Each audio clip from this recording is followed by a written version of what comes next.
here at TonyBasilio.com, home of the Tony Basilio Show.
You found TonyBasilio.com, home of the Tony Basilio Show. In just a few minutes, we'll be right with you with another award-winning, action-packed edition of your Tony Basilio Show.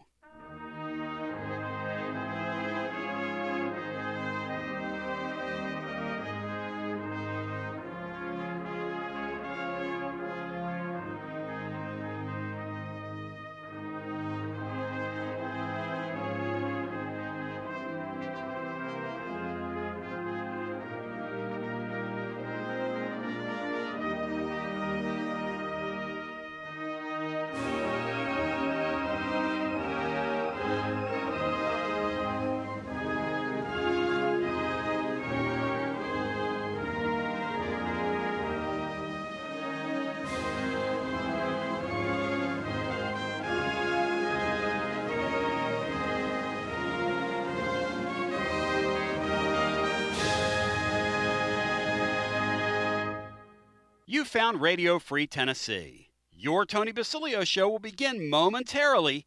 Keep it locked in right here at TonyBasilio.com and on your Tony Basilio app. And hey, do us a favor. Spread the word.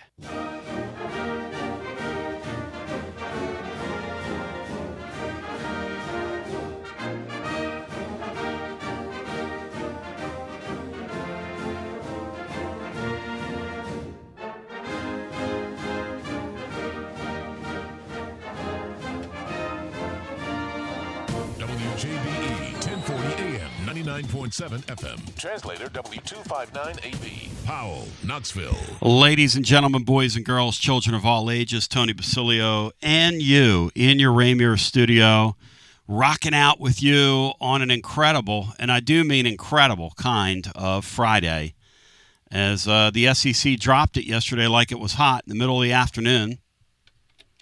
Going to 9 games. We've got total team coverage. If you go over to tclub.team today, we've got total team coverage. And in fact, we took the time to put together, and I'll tell you what, it's a very challenging little jigsaw puzzle to try and put together who are the permanent opponents. But we made a best guess at it.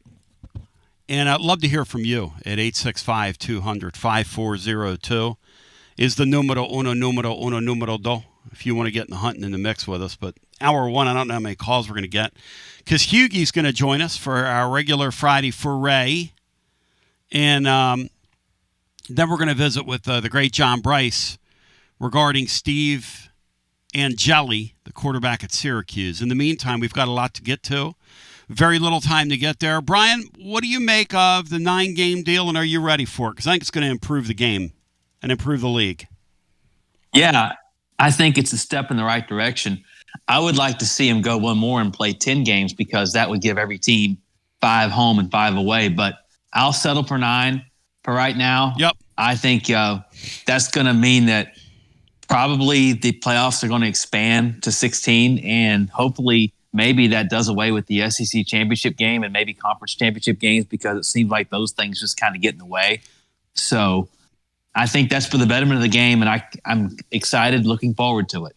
I think they're going to end up in play-in game city, Bri, before it's over. I think that's what they're going to do. They're going to scrap the championship games, and in lieu of the championship games, you're going to see play-in games as Matt Dixon joins the fray. Matt, your thoughts on as Bino is doing his thing this weekend. He's in search of his softball swing. I hope he finds it. Matt, from your perspective, what do you make of this? It should give fans a lot better matchups. Yep. Going to make it a lot harder to win 9 or 10 games in the league, I think, ultimately. So the expanded playoff is almost certainly going to come out of this, or the SEC wouldn't have done it because your teams are going to accumulate more losses, and that's obviously going to affect your playoff, making the playoffs and seeding in that. But it should lead to some better matchups and more valuable regular season games. So I'm for that. So there's some challenges to it. Obviously, you mentioned the 3 permanent opponents for each school. Some teams have like 3 or 4 they could have. Others only have maybe 1 or 2. So it's a unique challenge that is kind of fun to do and fun to talk about on air. And that's kind I of want to know how the pricing of if you have a 5 home games SEC wise and 4, if that's going to make a difference in the season ticket prices. Oh, I'm sure Dr. Danny's going to give that 5th game away for free after this. Are you searching for a great local coffee? I'm Billy with Grade A Grounds. You can buy our freshly roasted coffee online and support a good cause with every sip. Great coffee, greater causes. Visit our website today, gradeagrounds.com. Hey, it's Ben Leeper, pitcher with your Knoxville Smokies. It's Friday night at the ballpark, and you know what that means. Fireworks. We'll see you tonight.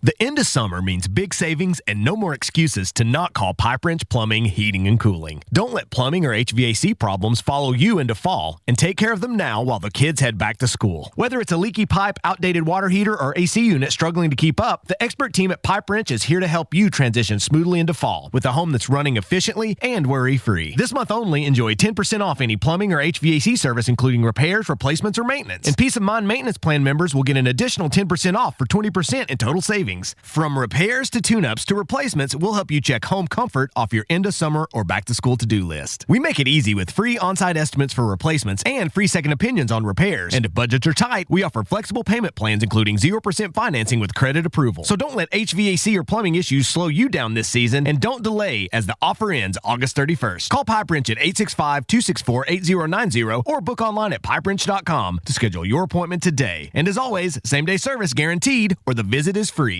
Life never stops moving. And between the 30-minute commutes, daycare pickups, weekly soccer practice, Tuesday night yoga, X number of coffee runs, and that weekend trip to Grandma's, you're racking up the miles. What you need is a tire that can keep up. A tire designed for doers. A tire that's going to last. Like the exceptionally long-lasting Michelin Defender tire. With an 80,000-mile warranty and the safety and comfort you expect, you can forget all about the miles ahead and focus on getting your destination or conquering your to-do list. Fleet Tire, I-275 exit 1B at East Woodland Avenue in Knoxville. That's Fleet Tire, I-275 exit 1B at East Woodland Avenue in Knoxville. Fleet Tire. Out-of-town law firms have been swarming into East Tennessee lately. From Memphis, Chattanooga, and Birmingham, they've stormed into the area. Wouldn't you rather do business with a local firm? You know, a true neighbor. Marcos Garza and the pros at the Garza Law Firm are just that. There are neighbors and friends that support local causes year-round. The Garza Law Firm works to serve you professionally on criminal matters, injuries and accident matters, and Social Security and disability filings. The Garza Law Firm is here for you at garzalaw.com. The Garza Law Firm. Let us help. Are you stuck in a dead-end job or ready for a new challenge? Do you feel like it's time to try a new career? Well, it's time to change lanes with TLD Logistics. My friends at TLD Logistics have some really exciting opportunities for you to learn a new skill. With a new 5-acre driving academy that's now under new leadership with all new course material. And the best part, it's absolutely free. What a great deal to set you on the road to higher pay. And TLD Logistics even offers weekly stipends to offset food and gas expenses. In 6 weeks' time, you could complete this course and be in compliance with FMCSA regulations. Then you're ready for the open road of opportunity. What are you waiting for? It's time to change lanes with TLD Logistics. Visit tldlogistics.com. That's tldlogistics.com. TLD Logistics.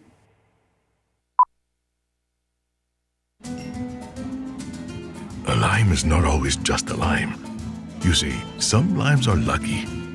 For when a lime joins the salted rim of a crisp, refreshing Tres Dos Equis, that lime is no longer a mere lime, but a wedge of renowned Mexican limón. Muchas gracias, limón. And also, de nada.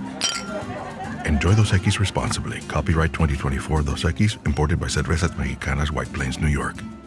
Hey there, Basilio family. Jennifer Morris here with Keller Williams Realty. The countdown to fall football is on. Is your fall plan missing the perfect home to watch the Vols make another playoff run? If a new view is on your game day checklist, I'm ready to help you find it. Don't wait until kickoff. Give me a call today at 865-694-5904 or visit my website at nextmovesmokymountains.com. That's nextmovesmokymountains.com, and go Vols.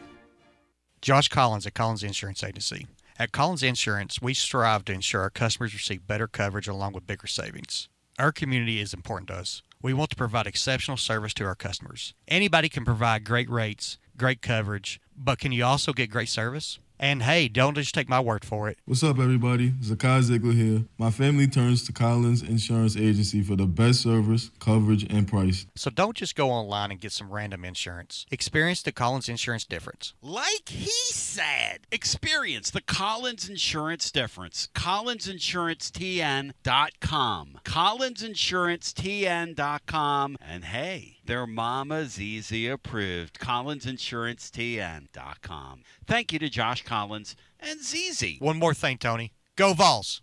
Preparing food for a big gathering can really take it out of you. That's why you need to call Calhoun's and check out their selection of party platters. Whether you're hosting a party for the big game, a reunion, or just an everyday gathering, a Calhoun's party platter is next level. Choose from Calhoun's always excellent chicken tenders, fly with Calhoun's wings, or boneless wings with a variety of dipping sauces, award-winning next-level melt-in-your-mouth barbecue ribs, or delicious spinach artichoke dip, or get one of each. Plus, if you're doing burgers or sandwiches, Calhoun's has lots of side dishes like spinach Maria, baked cinnamon apples, Smoky Mountain baked beans, or creamy coleslaw. Available in pints, quarts, and gallons. And to finish things off, pick up one of Calhoun's great desserts to go, including homemade cheesecake or key lime pie. Calhoun's, simply your go-to party headquarters. With 9 locations all over East Tennessee, you can order online and just pick it up. Calhoun's, one of the Copper Cellar family of restaurants, along with Chesapeake's, Copper Cellar, Corner 16, Cherokee Grill, and Smoky Mountain Brewery. Eat local, eat good. I'm relearning how to use my studio. It's the first time I've been in this thing in a month.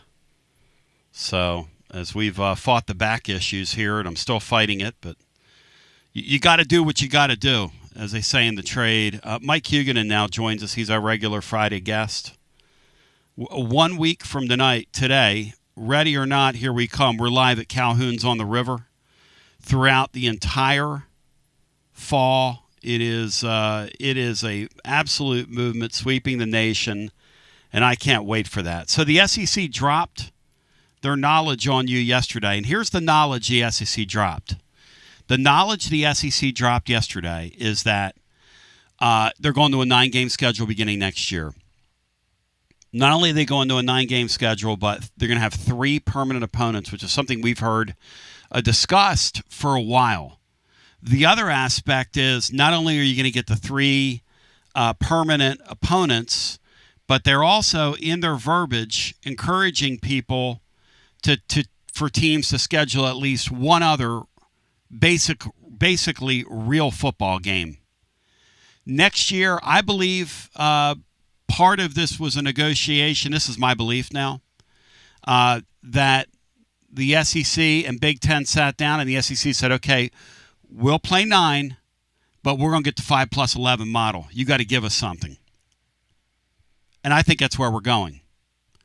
And I also think if you saw the reporting earlier in the week about the fact that we have, in the middle of all this, we have the fact that when you start talking about the strength of schedule, it's now really going to count.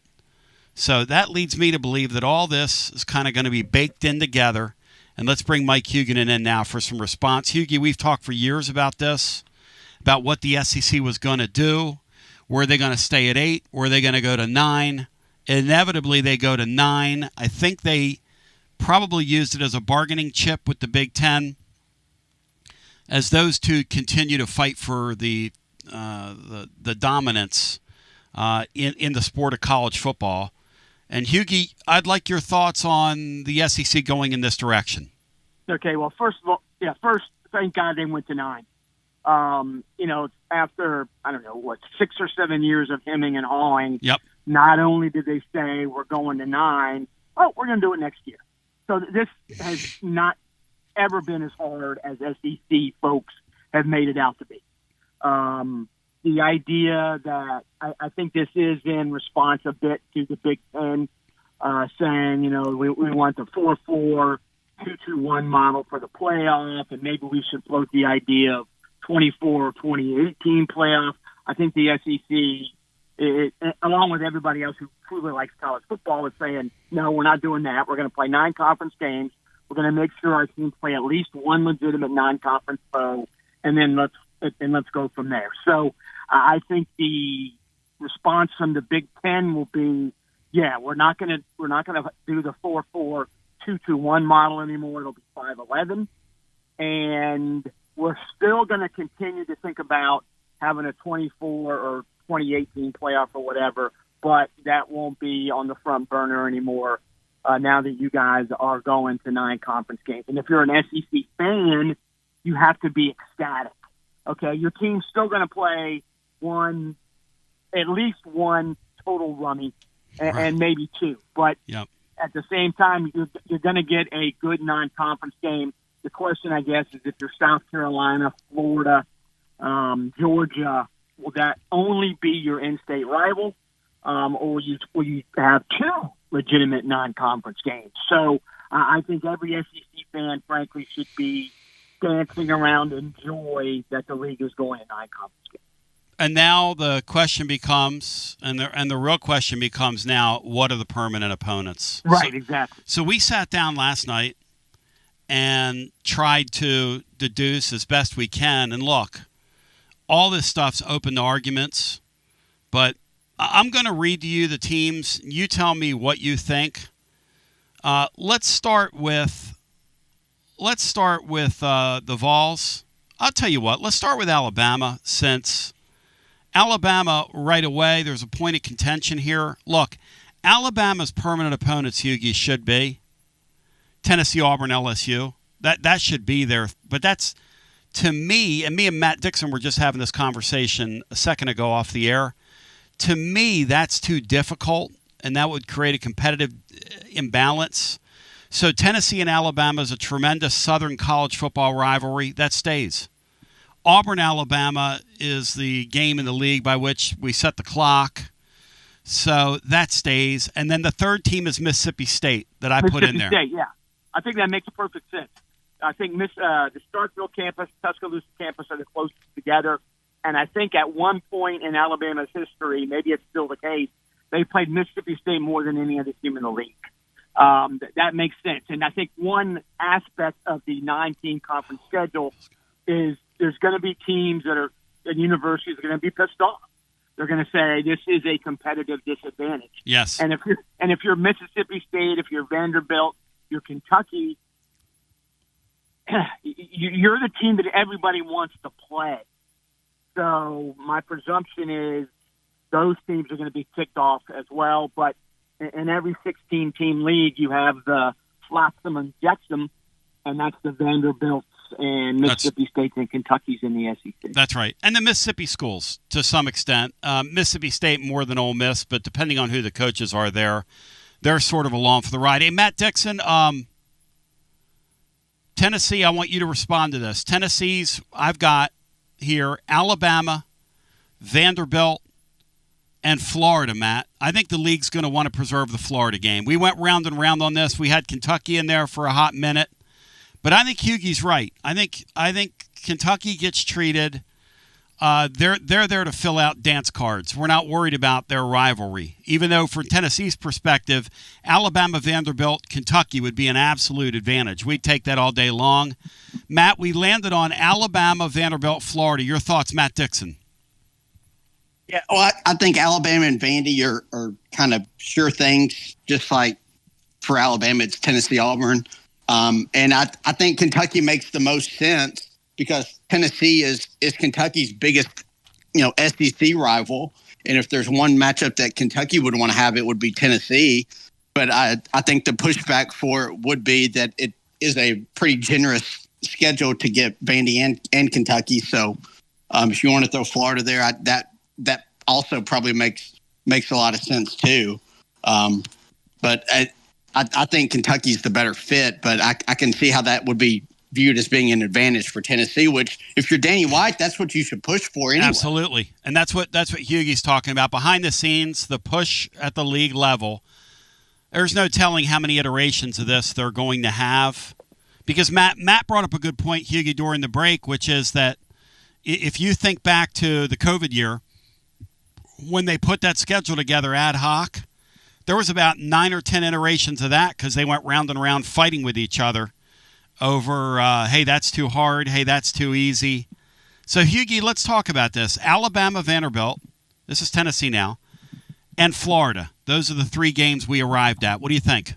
I think it depends on who you have as Florida's conference opponents. All right, let me lay it on you. Let me give you Florida's. Okay. All right, Florida will play Georgia, South Carolina, Tennessee.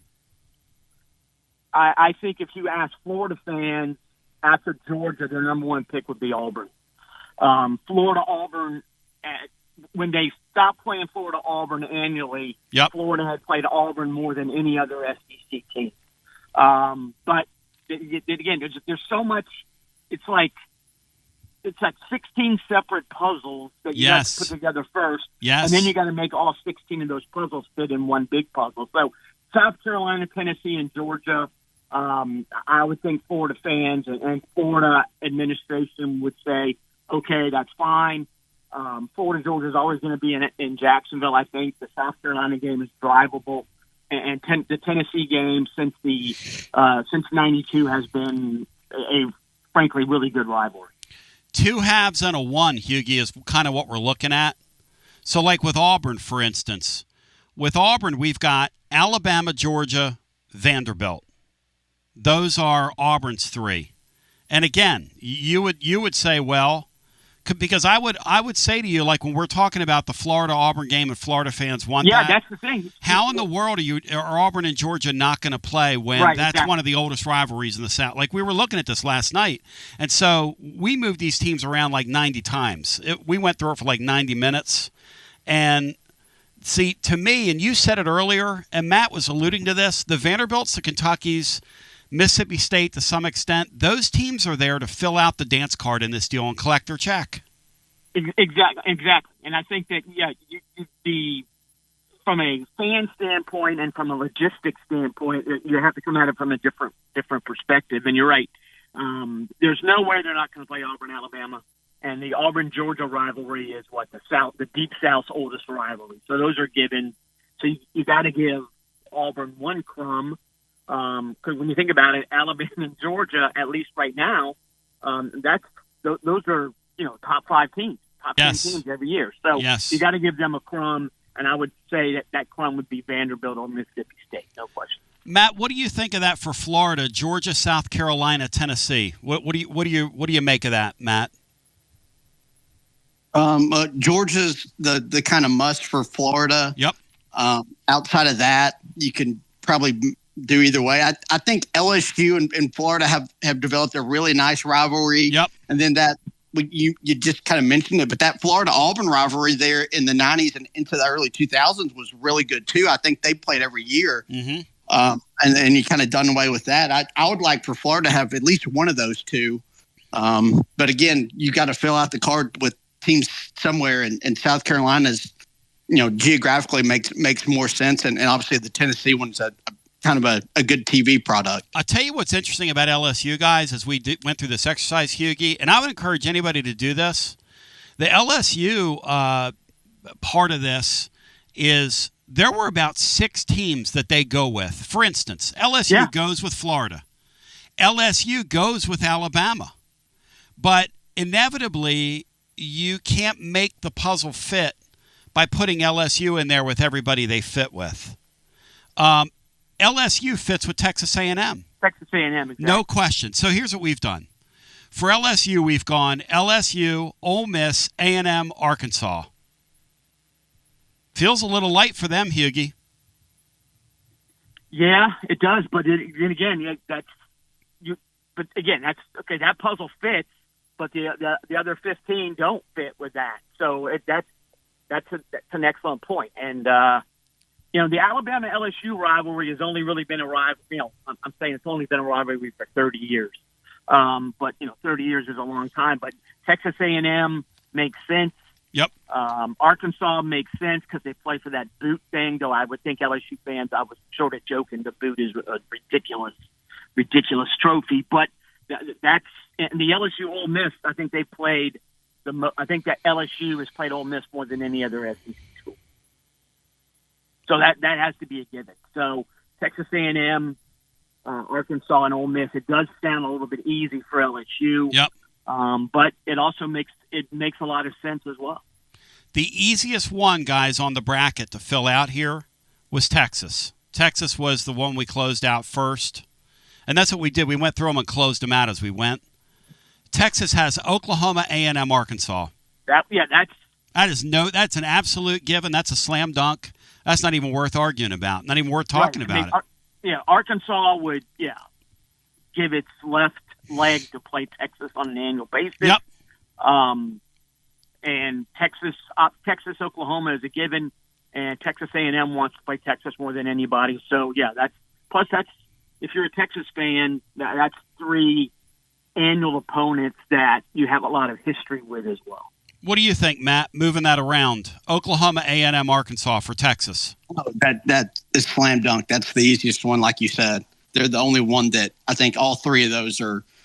It's hard to argue against that. I mean, it makes all the sense in the world, traditionally, geographically, and even kind of the fairness and scheduling wise. It seems pretty fair. So I think that's the easiest one of them all. The hardest one, guys, to do the team that really doesn't fit in the league is Missouri. When you go through this, and Missouri, we arrived at Arkansas, border war, Oklahoma, which is a long-standing deal, I guess, and then South Carolina. Those are the 3 for Missouri. Everything with Missouri feels forced. I mean, the Arkansas rivalry with them kind of feels forced. Yes. They'd rather play Kansas, Nebraska, and Iowa State, if you ask their fans, but they're not in that league. It's really strange, Hughie, isn't it, when you start trying to satisfy Missouri in this thing? That goes back to what we talked about earlier. There's going to be teams that are pissed off, and administration is going to be pissed off. But those 3 teams fit, I think, Missouri rather, or the first 2 for sure geographically, and Missouri, South Carolina. That would be a game. Battle of Como. SEC fan would say, Oh, I forgot they're in our league. Yeah, that's right. That's right. The two Columbias. That's right, Matt. Missouri and Kentucky sort of fit, I think. Yeah, we thought about that. But, Kentucky, Bry, is being used to fill out dance cards. Kentucky's 3 are Vanderbilt because they have to play every year. That's kind of Kentucky's rivalry. It's sort of where they are. Mississippi State and then Texas A&M. I use Kentucky to fill out a dance card, and they don't get Tennessee. What about South Carolina? Oh, I thought about that. Yeah, I think. Who do you have South Carolina? Oh, South Carolina is. Glad you asked because I can't find it right now. Georgia has to be 1. Well, Missouri and Florida are 2 of South Carolina's, and Georgia, I guess. Georgia, Florida, Missouri are the 3.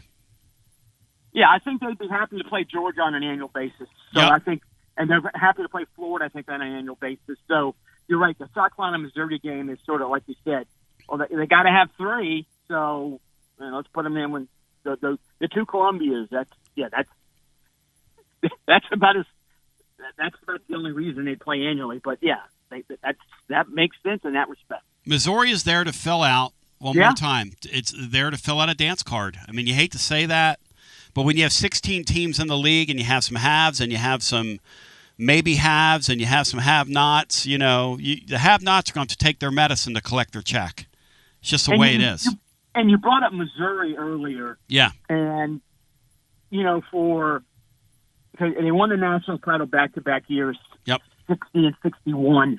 And for the ensuing almost 70 years, for the majority of that time, they were not good. So, yes, they're in a good stretch right now. Yep. But that's another school that I think that if they're on your schedule this year, you're like, oh, man, we got to play Ole Miss. But if they're on your schedule for, annually, you're like, well, that's a team we're always going to beat.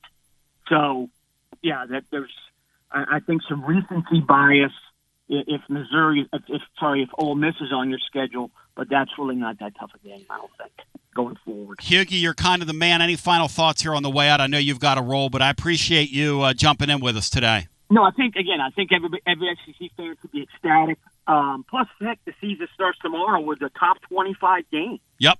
And given the state of the Big 12, Iowa State, Kansas State, these are title contenders. Even if you lose, you got a shot. And one of the rarities here, you got 2 teams with returning starters at quarterback, multiple year returning starters at quarterback. So this is a really good week 0 game. I still think it's ridiculous that teams from Ames, Iowa, and Manhattan, Kansas are playing in Ireland. But at least if you're a college football fan, there's reasons to watch the week 0 game. But they do farm there. They do farm in Iowa. You could tie that into Farmageddon. That's what they do. That's potatoes and whatnot. And they drink a lot of beer, though they don't drink good beer, so they'll be drinking a lot of Guinness. And you wonder how those guys who drink Natty Light. Well, Iowa State's known for drinking Natty Light. They came to Orlando in a bowl game a couple of years ago, and the hotel where the teams were stationed, Iowa State fans and team, ran out of natural light beer. My gosh. And they had, the sad part is, okay, you figure, who has natural light? They stocked extra and still ran out. It was a big story here because everybody's making fun of the... Hughie, much love to you. Thanks, brother. All right. Hey, next week, man. Safe travels, brother. Yes, sir. The great Mike Hugan, and he's on. He is gone. Matt, this thing's pretty interesting when you stop and really look at it, and you try to do it yourself. It's very challenging to come up with 3 that make sense for everybody, which is what we've tried to do. I'd love to get your thoughts later on in the show. Go ahead, Matt. Yeah, it's just impossible to do it for everybody. You can do 1 or 2 for most, and some, like Tennessee, really. You could make an argument for like 4 and even 5, different rivalries that you could keep. Yes. Which Tennessee's kind of unique in that spot, maybe more than anybody else. But no, it is a challenge, but it's also a lot of fun. The one thing that I think gets lost is this is just 3 of your 9 games. So even if it looks like a competitive disadvantage for teams. The other 6 games are still going to weigh heavy on your schedule, and I think the league could probably manipulate that to where you're your 6 rotating teams, you could balance that out, and that could help alleviate some of the stuff with if the 3 permanents, somebody seems like they're getting the shaft on that deal. You wait till you won't. Yeah, go ahead, Brian. You won't be strangers with anybody because you're going to play everybody within twice in a 4-year span. You wait till that schedule comes out, guys, and we have 5 road games next year and 4 in the league at home. Well, this is where Danny White needs to earn his paycheck. And, you can. Well, he raised 100. Wait a second. They're bragging today about some $171 million. Doesn't that excite you? That doesn't excite you? He's a great fundraiser. He needs to be an AD. Go! Make sure you get Vandy and Kentucky as Tennessee's permanent. And when you mentioned the 5 road games, when you play those years, you're the 5 road games. One of those road games needs to be at Vandy. So it's essentially a home game. So that's a huge advantage if Tennessee could work that out. And Danny White's the highest paid AD in the country. He needs to go earn that and do that. Roll his sleeves up and make that happen. That would be something that could really help Tennessee in this new era. Roll up your sleeves on your schmedium shirt and get to work. Hey, Tony B listeners, I'm Billy from Grade A Grounds, a UT grad bringing Knoxville a better way to raise money. We roast premium coffee fully branded for your team or cause. You keep 40% of sales and we donate 5% to local needs. Let's win on and off the field. Visit gradeagrounds.com to start your winning fundraiser today. Living Vol fan, we're on the countdown to kickoff, and that means you need to make sure you are game ready. Head to Alumni Hall to get this season's Tennessee sideline apparel. Nike, Columbia, Peter Millar, and more. Shop top brands for the entire family. Hats, Yeti, tailgating gear, and so much more. If it's for the Tennessee fan, Alumni Hall has it. Spend $150 and get $10 in Hall cash rewards. Shop at alumnihall.com. Download their app or shop any of their locations in Knoxville, Murfreesboro, or the Tri-Cities. Alumni Hall, the ultimate shopping destination for Vol fans. It's the hottest post-game show on the planet. Garza Law. 5th quarter fan reaction. Fan reaction. As soon as the final gun sounds, we're live. Tony Basilio, and we are live once again with Chad Stockton of FC Alliance. And Chad, you're out there on the field, 100 strong here in Knoxville. Talk to me. What's been going on with FC Alliance now that the weather's heating up? We're out here for the first night of the boys' tryouts. We have over 400 kids that'll be here tonight. So a lot of exciting times right now for us. Our club team start at U9 and we go all the way through U19. We have over 1,000 kids that come from Chattanooga from the Tri-Cities that make all our teams and make this club what it is today. So we're excited about it. We finished the younger kids a couple of weeks ago. We just finished the girls last night, and now we're on to our older boys program as we speak right now. And we're blowing and going in the Tri-Cities. Tell me about it. We started FC Alliance North 1 year ago, and coming off the first year, we are the largest, most competitive club up in the Tri-Cities area. We just finished our tryouts last night. Looks like right now we will be well over 400 kids for the upcoming season. So great things happening up there. We've put our boys into some really good regional leagues. So we're excited about what the future holds for them and also our girls programs. If you want more information, check them out at fcallianceknox.org. That's fcallianceknox.org. Chad Stockton, keep growing the beautiful game here in East Tennessee. Absolutely. Thanks, Tony. Hi, I'm Jim Simpson, owner of Simpson Meats. When's the last time you grilled a really good burger or steak? One your friends still talk about. Our goal at Simpson Meats is to make that happen every time you have a cookout. All of our cuts of meats, steaks, burgers, briskets, and pork are always fresh, flavorful, and sustainably sourced. We are family owned, so we know the importance of knowing how and where your food is raised. We have been putting quality first since 1888. Visit our butcher shop off Lovell Road or online at simpsonmeats.com. Tony Basilio along with the great Mark Griffin. And we're here to talk about our friends at Performance Medicine. And Griff, their slogan, stay educated, stay healthy, That's you. Wow, I really like to think that, Tony, and I'd like to give Dr. Rogers a lot of credit because I definitely want to stay educated and healthy, and knowing that he's putting the time and effort in to make sure of my care, I want to encourage your listeners to put the time to learn and become educated and get to know Dr. Rogers and see if it can help with your health as well. And there's a really, really easy way to do that. In fact, they've got their own YouTube channel. You can see Dr. Rogers for himself with his staff. It's called The Performance Medicine Show over at the Performance Medicine channel over on YouTube. Also, more information at performancemedicine.net. To our friends in North Knoxville, a brand new location over in Fountain City, now accepting patients. So many ways to reach Dr. Rogers. And like they say, stay educated, stay healthy. Performance Medicine, online, performancemedicine.net. TB here for Cedar Bluff Plumbing, a live and local company that's been serving our area for over 32 years and counting because every customer counts, and I mean no job is too small. Cedar Bluff Plumbing just voted #1 by City View magazine because multiple plumbing experts are on call to serve all your plumbing needs. Chances are there'll be a plumber in your area when you call, and they won't send some salesman to your house. You're going to get a high character, trustworthy, highly trained plumber who will serve you. Not like some of these guys that look like they came off the set of America's Most Wanted. Cedar Bluff Plumbing is Basilio tested and approved and will go the extra mile for you because Chucky Mack is a servant of the people and my consigliere to the throne, celebrating over 32 years of serving living volunteers. Cedar Bluff Plumbing. Call 588-4448. That's 588-4448. Cedar Bluff Plumbing. Attention Vol fans, are you tired of complicated, clunky fleet technology that makes your job harder? Say goodbye to frustration and hello to Connexial, your hometown partner in logistics. It's time to rev up your operations with next level fleet management from Connexial. Just one phone call away. No more long wait times or frustrating tech talk. Just real people with real solutions. With Connexial, you get a professional team you can trust and easy to use products that keep you on the road. What do you say, Tony? I'm ready.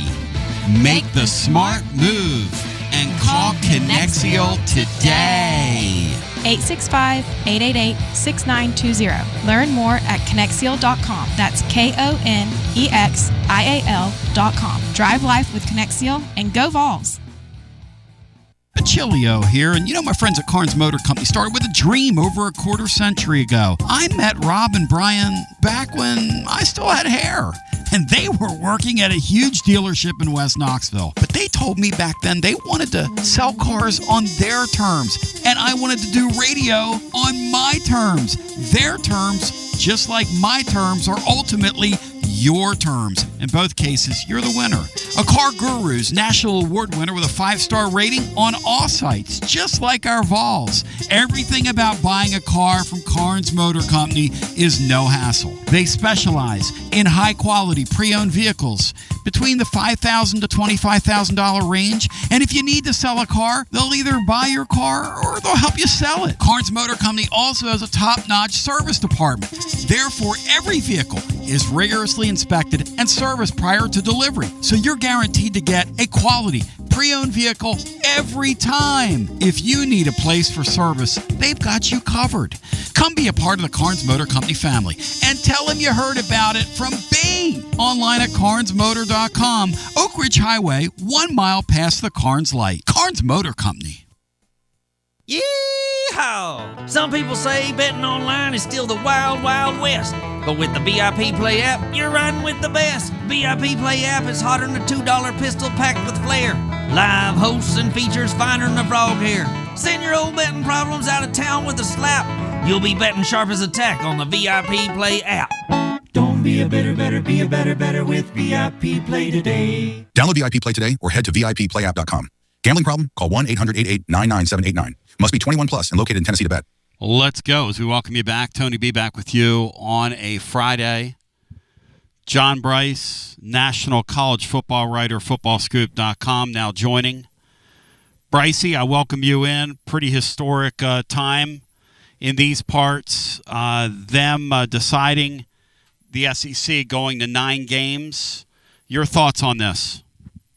Yeah, it's I think very much the SEC kind of felt pressured into it by the Big Ten. And talking with people the last 24 hours, I think that the Big Ten had been pretty relentless with its campaign, trying to force the SEC to a 9-game schedule. And there have been some proponents within the SEC of a 9-game schedule for a while now, going all the way back to Dave Hart wanted to play a 9-game SEC schedule. Nick Saban had initially been also very much in favor of a 9-game SEC schedule. But this is significant because the SEC, to me, the biggest key is the SEC is not doing away with its mandate that every team also play a power conference, non-conference opponent. So beginning next year, you're going to see 10 power conference opponents on every SEC schedule.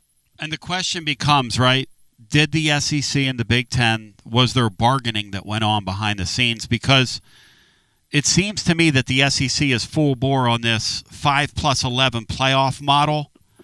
Bryce, do you think there was some kind of negotiation behind the scenes? Or they'll never admit it, but the Big Ten posturing with that 24-28 team, that crazy idea in terms of the playoff expansion, we're not going to get there just yet. But going to 16 would make sense if you go to the 5+11. What do you think? Well, the Big Ten, Tony Petitti and Greg Sankey are often in lockstep on anything that big picture for college football. So what you suggested there would not at all surprise me. I can tell you this with absolute certainty. The SEC head coaches in their annual meetings in Destin on Memorial Day week left it certainly clear with no uncertain terms they wanted the 5-11 model, and they sent that message very emphatically to Greg Sankey. I visited with someone who was in a room with more than 8 SEC head coaches, and they made it clear. They emphasized adamantly they wanted the 5-11 model. The 5-11 model is their preference. Now, the preference also would have been to stay at 8 league games, so they're not getting their way there, which also would lead me to believe that gives more credence to the 5-11 model in the future. Yeah, and it only stands to reason. It only stands to reason to make sense that they would go this route. I never first wanted to get you on here and pick your brain because from your perch there in South Bend, you had a chance to see this Angeli guy.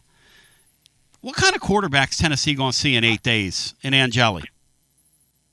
With Steve, he's a guy that if he's given a lot of time, he can pick you apart. But he is a bit of a statue in the pocket. And so if Tennessee is able to pressure him, especially with the Vols' good secondary, then they'll pick him off, and they'll pick him off more than once if they really pressure him for sure. Now, again, he can hum it downfield. He throws a nice tight spiral, but frankly, Tony, the reason he transferred out the week before spring camp ended when he was in a pitched battle with 2 guys who really had never played a down of college football, he transferred out because he was falling behind in that race, and it was frankly because of the fact he was taking too many sacks. I had someone tell me point blank that when they protected him in spring here at Notre Dame, he did a great job of picking apart their secondary, which is also like Tennessee's, a really good secondary. But he had a practice session where he took 4 or 5 sacks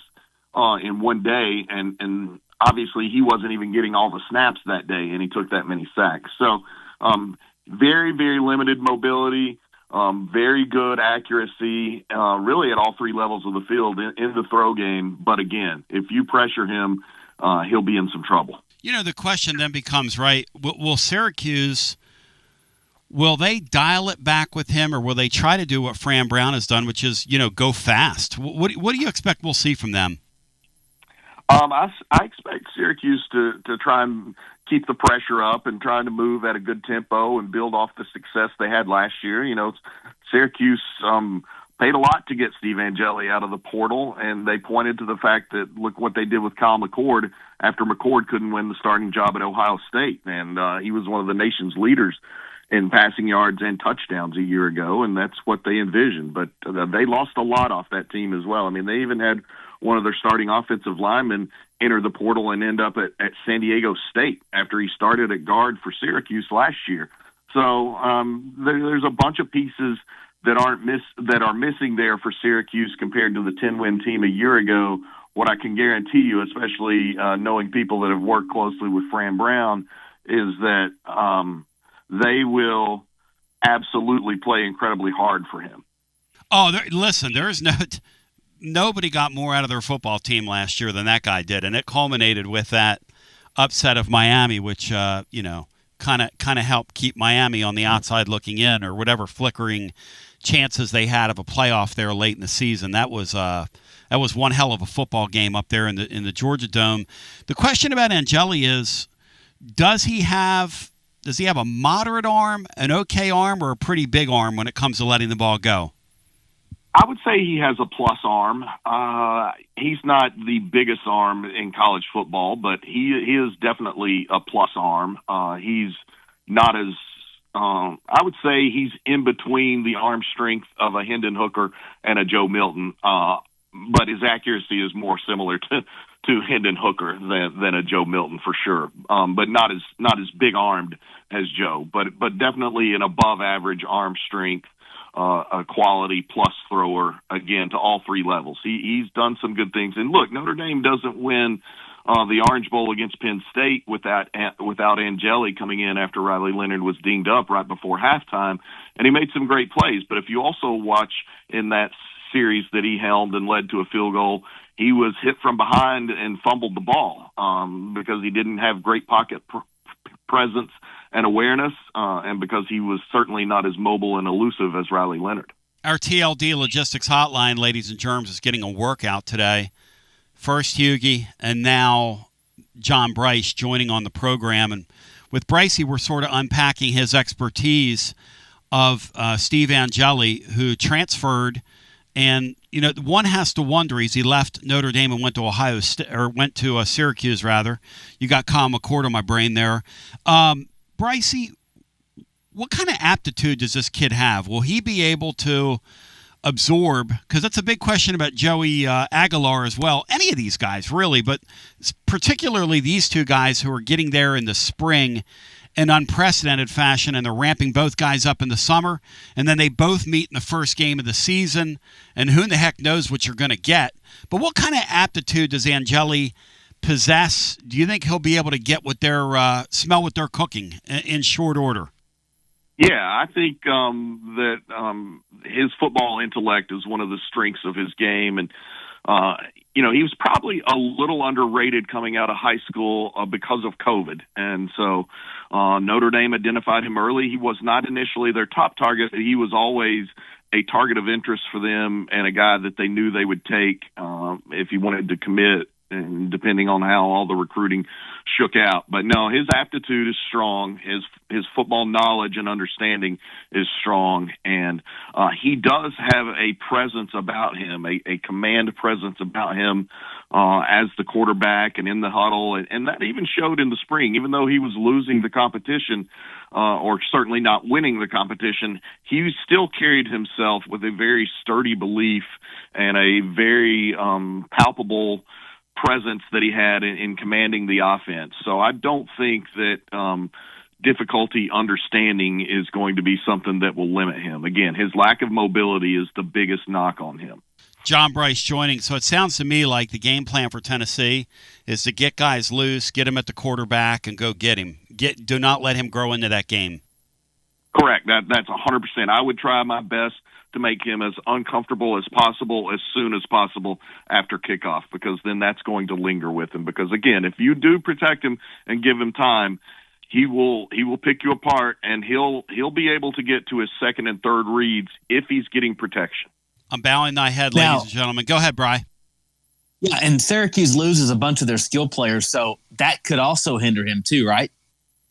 Oh, absolutely. Again, like I noted, Syracuse has lost a lot off of that team that probably overachieved more than anybody other than Indiana last year. So, they lost a number of key players. They had some guys that I think signed undrafted free agent deals for NFL training camps included in that group. So they were quality players, and they're having to replace a lot. Now, they've spent, people don't realize it, but they've been among the more aggressive spenders in the ACC going into the portal and getting guys via NIL.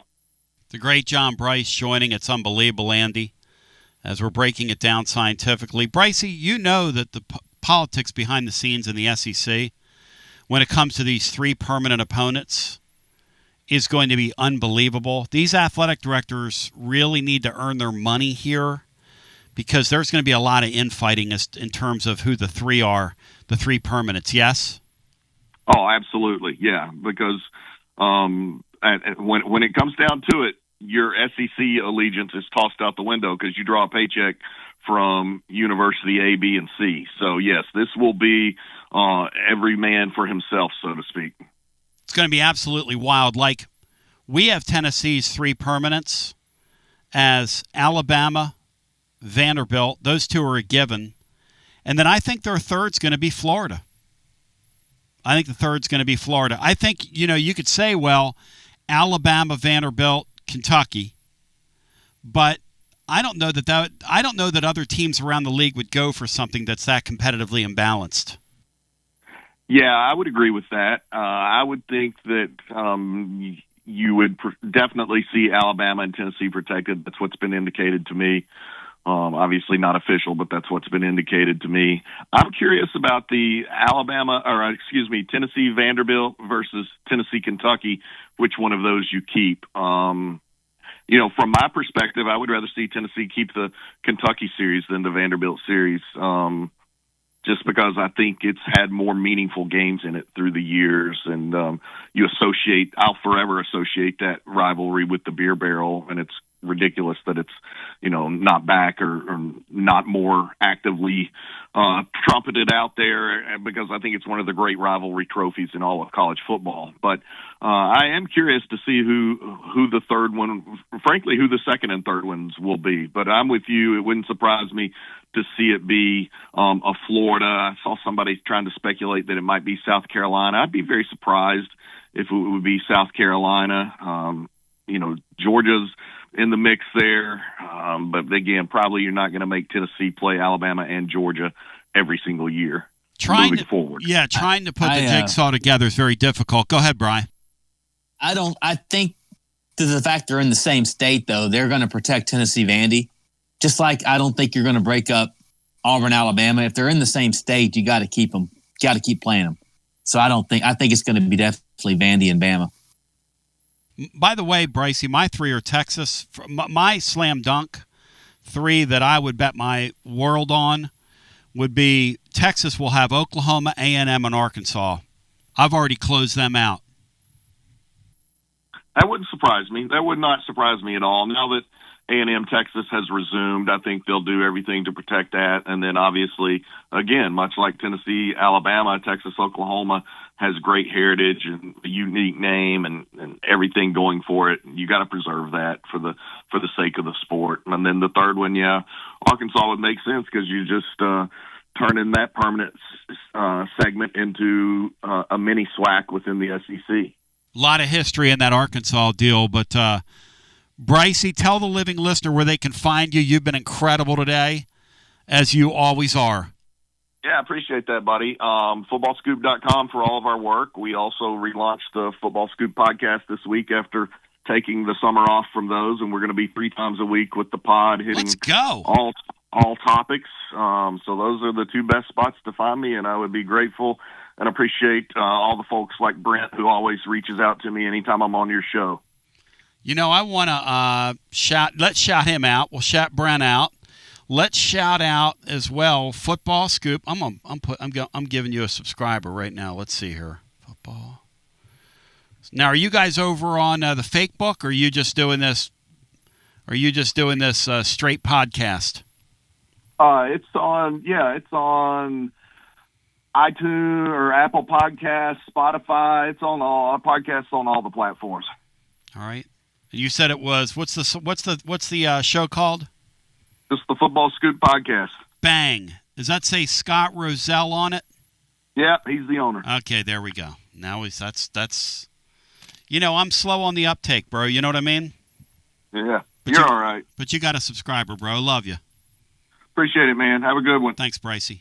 On your TLD Logistics Hotline, which got an absolute workout here in hour 1. Hey, Matt, the truth is putting the three together is an extremely, and I mean an extremely difficult process. And you're right, Matt. Danny White, this is going to be a real challenge for him. Yeah, it will be for all ADs, but stand up for the program and for the fans. Let's try to create a little bit of an advantage here. You're one of the charter members of the league. You already got protected game with Alabama. I mean, you've got a little bit of sway here. You don't need to give any of that up and fight for a little bit of an advantage that Tennessee can have. So you would fight for Vanderbilt and Kentucky. Kentucky, absolutely. I mean, Tennessee's each of those schools' biggest rival in football in the league. I mean, it's hard to argue against that. It makes too much sense for those three to be Tennessee's, three permanents. But, again, the competitive factor will weigh in. I mean, and nobody else. I mean, if I'm another school or another AD, I would say that's too easy for Tennessee. A smart, what, Matt? Danny White's got to fight for. You know what a smart play would be? And I don't know what kind of relationship he has, because Danny's kind of an odd duck. I don't know what kind of relationship he has with anybody. If you've been around the guy, he's just a little strange person. But anyway, he needs to pick the phone up and call Mitch Barnhart and say, hey, Mitch, you need to fight, man. We want to keep you guys. This game really matters to us. It's going to see how much they value geography. Because Kentucky, Tennessee, geography-wise, does make the most sense. Looking at the layout of the league, bro, they probably count geography not one iota. As we take a brief timeout and come back with more right after this. WJBE 1040 AM 99.7 FM. Translator W259AB. Powell, Knoxville. Guests appear on the TLD Logistics Hotline. Online at tldlogistics.com.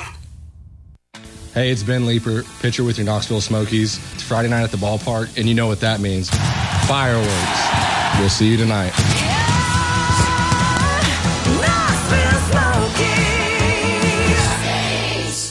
Whether it's baseball, football, softball, church groups, or schools, if you're raising money, do it with locally roasted Grade A Grounds coffee. I'm Billy Miller, a Vol alum and Knoxville native. You keep 40% of sales, and we donate 5% back to our East Tennessee community.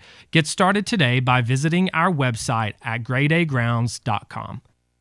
Although summer is almost over, the last thing you want during sweltering heat is a broken air conditioner or HVAC system. That means it's more important than ever to keep you and your family comfortable and safe during extreme East Tennessee weather. Don't ignore the warning signs that your AC is struggling or nearing the end of its lifespan. And if you need emergency HVAC repairs, routine preventative maintenance, or want to invest in a new system, then call the trusted HVAC experts at Pipe Wrench Plumbing, Heating, and Cooling. This month, get up to a $1,000 discount when you buy and install a new air conditioner or HVAC system. We make it easy with free on-site estimates for replacements and free second opinions on repairs. And if budgets are tight, we offer flexible payment plans including 0% financing with credit approval. Be sure to ask about our 10-plus year warranties that are 2 times longer than industry standards so you don't spend a cent on unexpected costs in the future. So call Pipe Wrench at 865-264-8090 or book online at pipewrench.com to schedule your appointment today. And as always, same-day service guaranteed or the visit is free.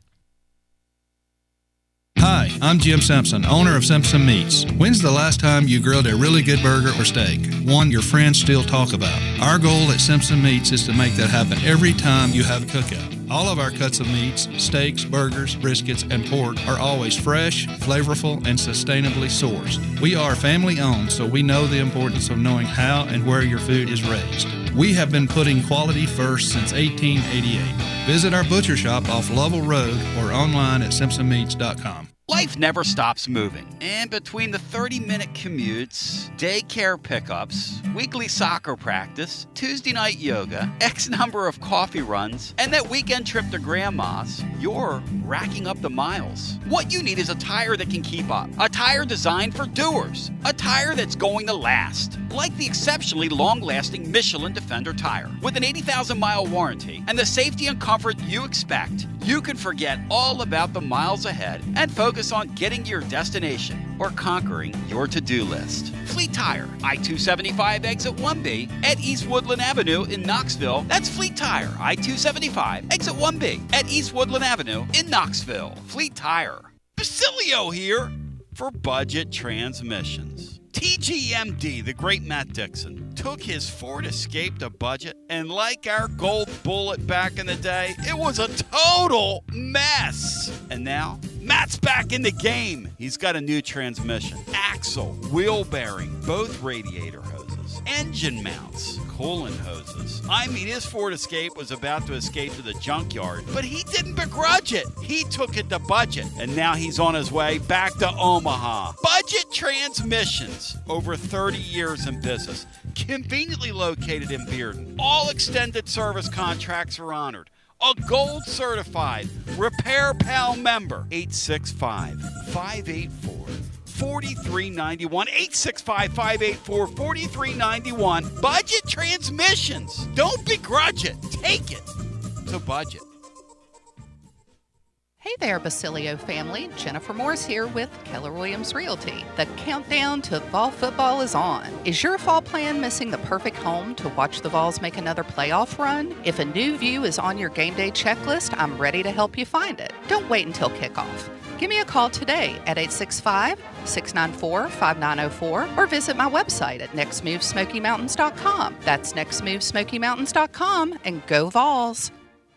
Basilio here reminding you that when you want to sell your extra tickets to the game, you don't want to give your life away online with all your personal information just because you want to sell a few extra tickets.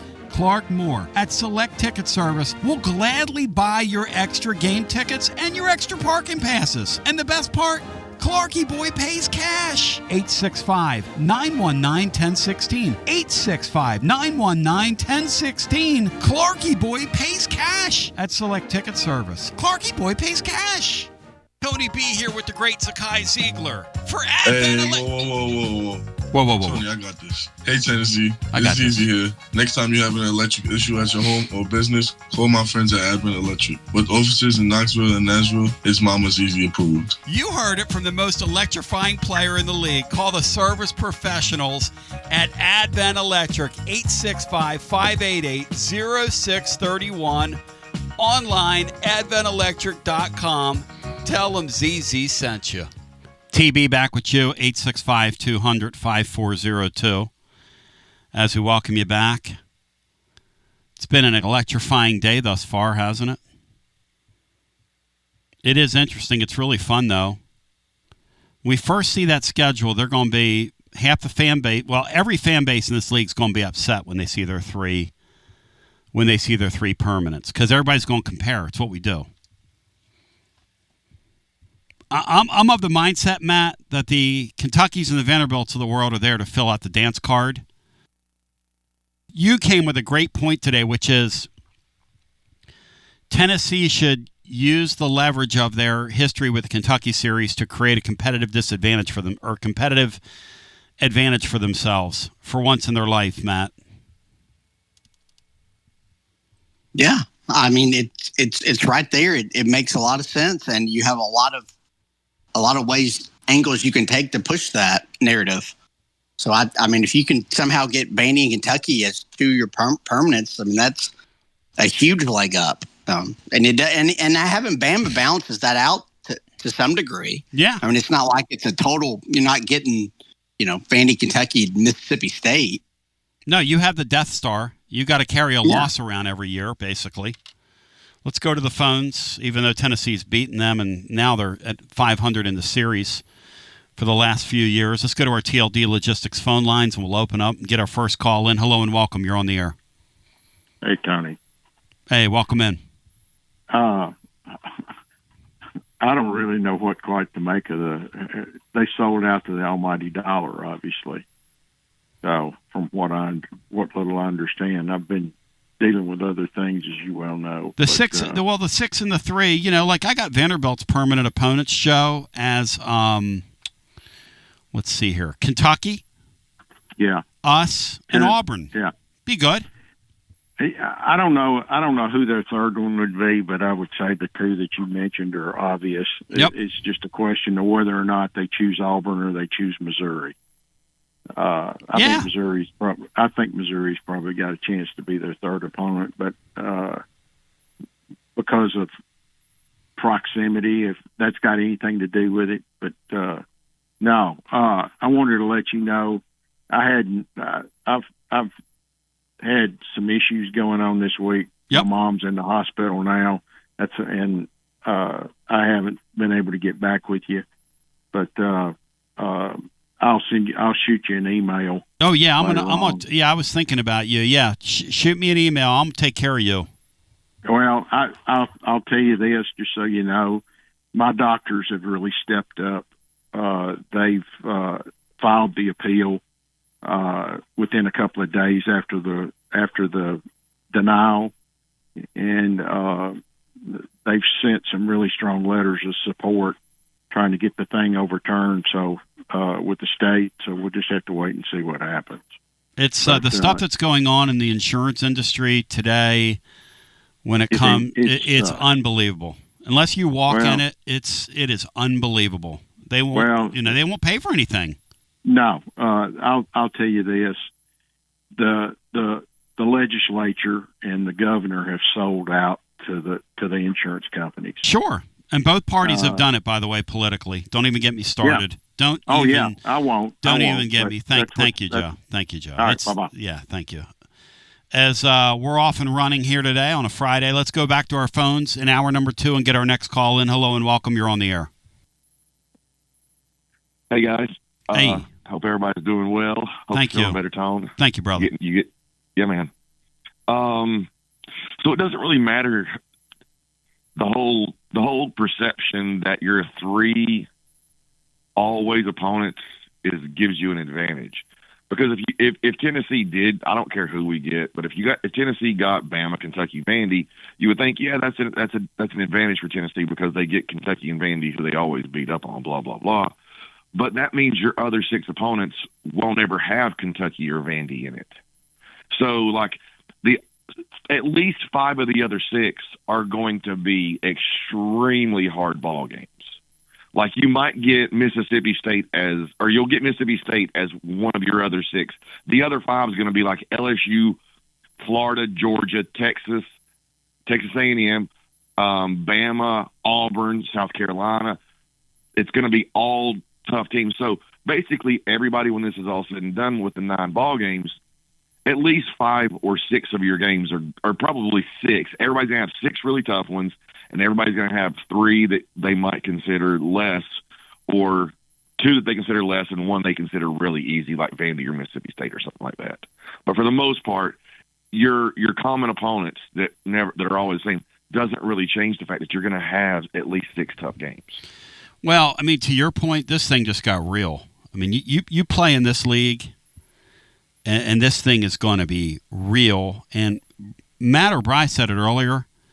Good luck trying to win 10 ball games now with one of these schedules, because it's getting ready to get real up in here, brother.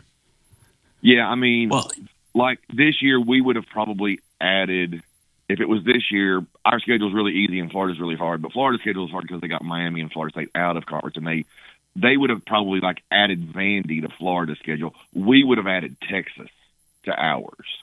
So suddenly our schedule would have got a lot harder, and Florida's wouldn't seem the conference schedule wouldn't have seemed so bad. Yep. The other thing is that I know the 8 games was chicken scratch and all that, but 9 games is as dumb an idea. Some teams having more home games and some having more away games is beyond stupid. And Dixie's right. I think what's going to happen is, when we play our 5 road games, one of them will be Vandy. That will be baked into our schedule. But that only helps us. That doesn't – I mean, it's so messed up to have a disproportionate number of home and away games for teams in the same conference. When they're all competing, not in divisions, they're all competing for the 2 top teams or whatever. It's really, really stupid. Well, it's just too many teams. But they can't admit, they cannot go back, Can't put the toothpaste back in the tube, you know? Go to 10 conference games. If you were going to up it, go to 10, because like the thing says now that you have to still play a Power 4 opponent on top of your 9. Yeah, so you play a real game. We still have to play. We could schedule Wake Forest, or we could schedule one of those. Maryland's going to get a lot of phone calls. That's right, Bri. Those teams are all going to get phone calls. Those teams are all. You talk about the phone's going to ring off the hook now. With the Northwesterns, Georgia, the Marylands, Texas, the Minnesotas. Rutgers. But instead of having to play that game, just make it a 10th conference game for everybody. So everybody plays 5 home and 5 away, except the stupid Red River shootout and the cocktail party. But everybody else would play 5 and 5. That would have been I just don't get how you can have A&M playing 5 road games and Texas playing 4 road games, and then try to compare their finish in the standings. It's beyond stupid. Yeah, this 5 and 4 thing is really going to be something, Rusty. It's really going to be. How about this, Tony?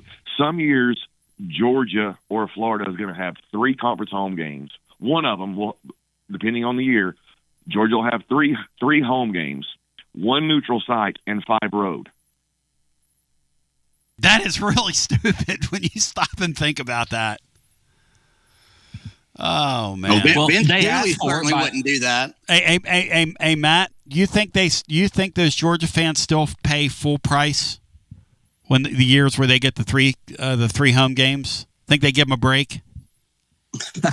No chance. Zero. Well, they chance. asked for it by having to play that game on the neutral field every year. Well, that's good. But so I don't feel sorry for them. Whenever they get those big home games, that crowd's really intense, like 22 Tennessee, probably a little to the extreme. But when they don't have a lot of big home games anymore in Athens. No, they don't. But when they do, the crowd, it's a real hostile environment. There's a lot of barking in faces. Well, hey, they did finally go play west of the Mississippi, like 10 years ago for the first time in the history of the program. Still haven't played at A&M, though. Still hasn't played. It's the most idiotic thing in the world, man. It's been like 15 years. We've only been there once. Wow, it's so dumb. Thank you, Rusty. It's good talking to you. Yeah, it's a very idiotic thing, but the nine games is exciting. It needed to happen. I'm glad they're doing it.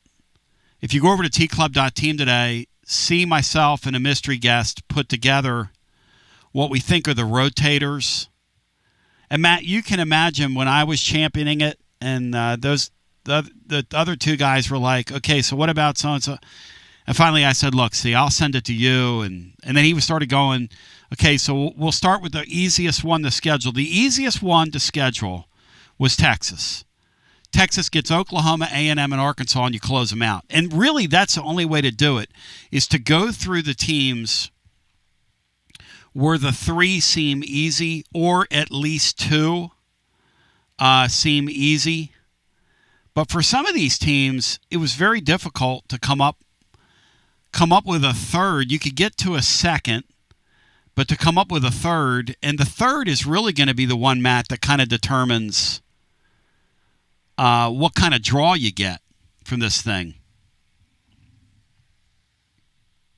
Yeah, it is, and some teams there's really only one, maybe even a 4th second, but it is difficult. I was thinking, like the Big Ten has that weird thing where some teams have 2 or 3 permanents and other teams don't have any. I think Penn State doesn't have any. Right. I was thinking maybe what that model would look like, but that's where you get the really imbalanced stuff. At least with this, like it's scheduled out to where you play everybody, the same amount of times over, like a 4-year span.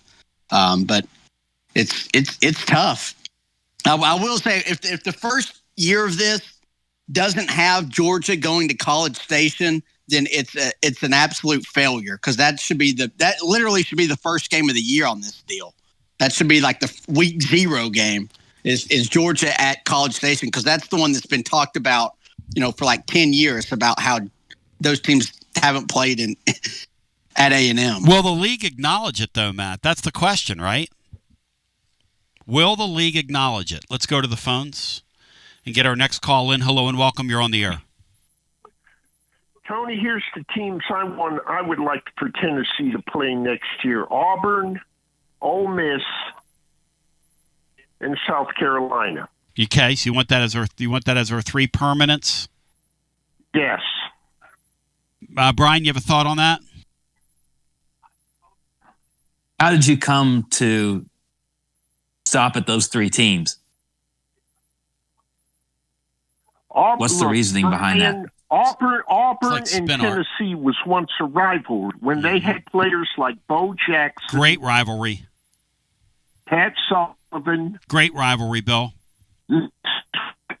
Jordan was head coach.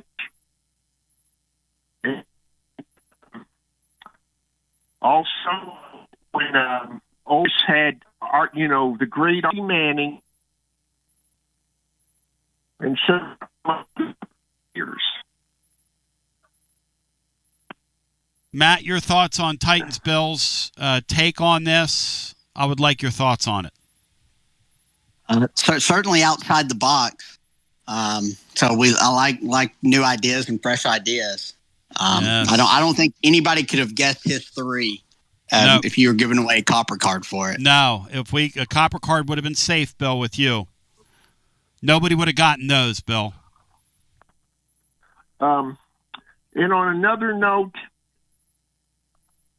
to see the NFL extend to 18 on the schedule and do away with this preseason. Have they decided? Have they announced that yet? I know they're moving in that direction.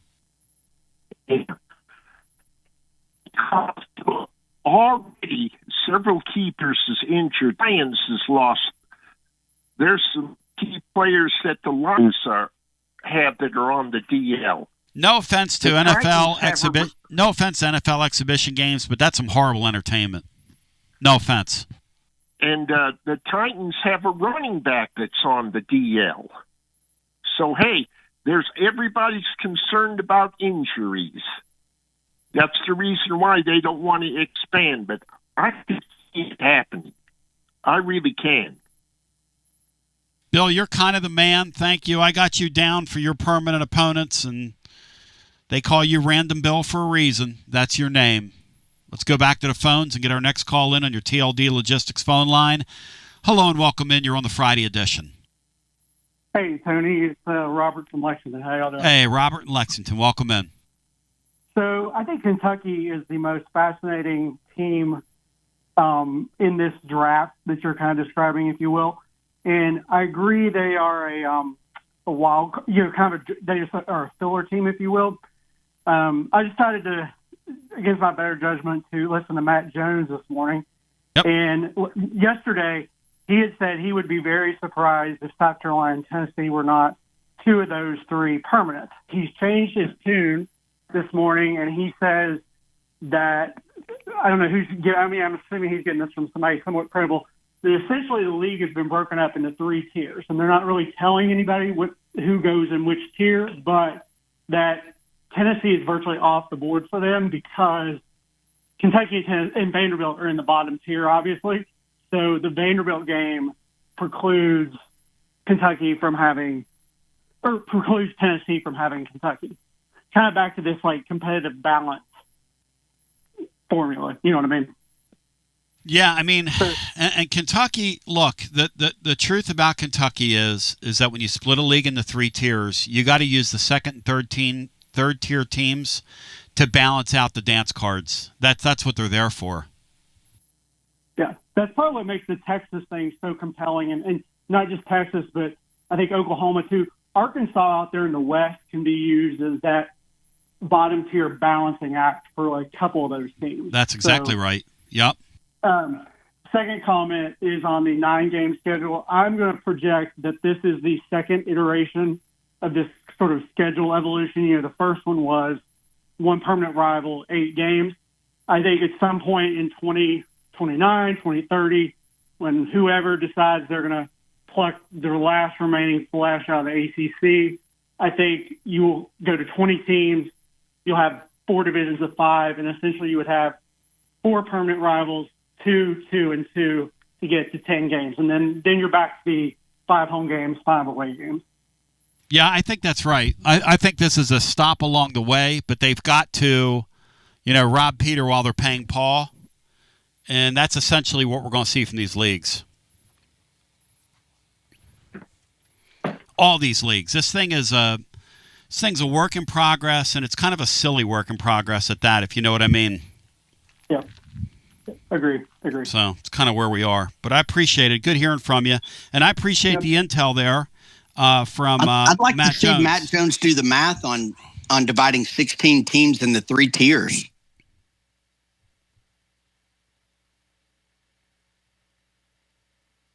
The ACC is the only Power 4 league that doesn't have 9 games. I wonder if they go to 9, does that mean that they're going to stay around for a while, or does that mean they're talking about they going stay to at 9? 8? Yeah, they're Are talking they going to about, just? They're talking about going to 9. I think they have 17 teams though, Bri. I think they couldn't, like, mathematically it doesn't work to go to 9 unless, and this is where it's going to get real crazy, unless you start counting Notre Dame as a conference game for some of the teams, which is, they already played league games that don't count as league games this year, so why not have Notre Dame count as a league game for some team? Wow. This thing just seems like we're just kind of making it up as we go along. I guess that's what we're doing. Hello and welcome into our next call. You're on the air. Hey, Basilio, what's going on, man? Hey, Josh, how you doing, buddy? Doing all right. Hey, I just had to throw in there. Hit it. Georgia and Auburn is the oldest rivalry in the SEC. Mm-hmm.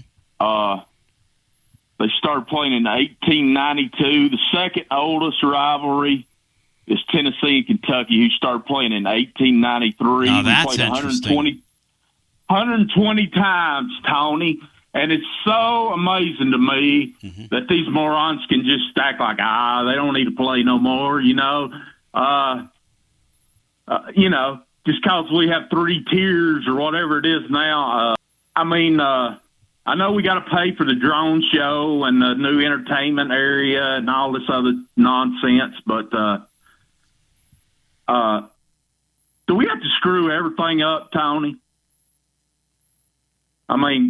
We played 120 times, and we're just going to casually say we're not going to play no more? It's so stupid. That when you have a league this big, though, and you've got to serve all these masters, it becomes very difficult.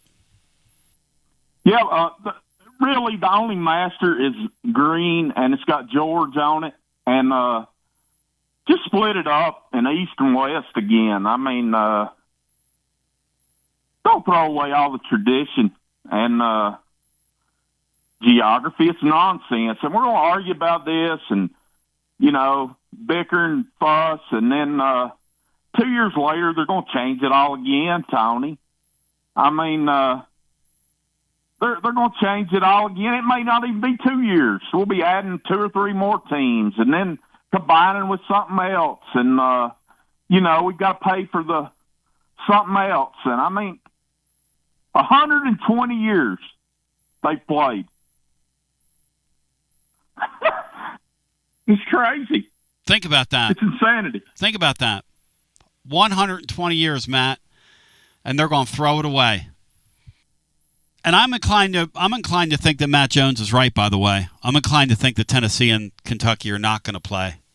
We tried to put it together last night and make that thing fit, and it just, when you have Tennessee and Vanderbilt, and that's the rivalry that you're going to choose, and that is the rivalry you're going to choose.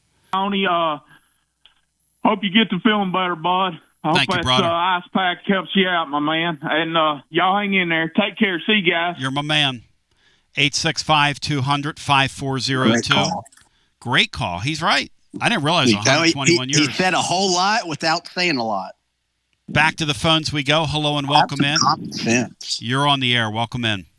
How my French compatriots doing today? Hey, Lynn. Welcome in, buddy. First thing I would like people to do, and I've talked to players from 1985 through the 90s, and there's some more recent ones that are on a Sunday morning show all the time, and they will tell you if you don't have these what we call hoopty games throughout the schedule, you're going to have more brain injuries. You're going to have 17, 18, 9-year-old kids that'll be wobbling around like vegetables in their 40s. So all these people that want to keep adding power games, just think what you're doing to these kids' health. That's what I got to say. Because every former player says you got to have hoopties in there. You got to have some rest, right? Yes. Take a few plays off. Not that you miss the whole game, but you can't bang heads like. But anyhow, apart from that, I have not seen anything where the Big Ten has said they're going to play a Power 4 team every year, because on this year's schedule, 6 Big Ten teams do not even play a Power 4 team, or Notre Dame. So they should be required to do that if we've done some backdoor behind-the-scene negotiations. Well, Lynn, I think what the SEC, and this is the piece that we don't know yet, which I think is hidden, but I think it's there. Kind of going through this in my mind's eye, you're going to see a 5+11 format adopted. You've also seen a adoption of a strength of schedule component really added into this, really baked into the mix.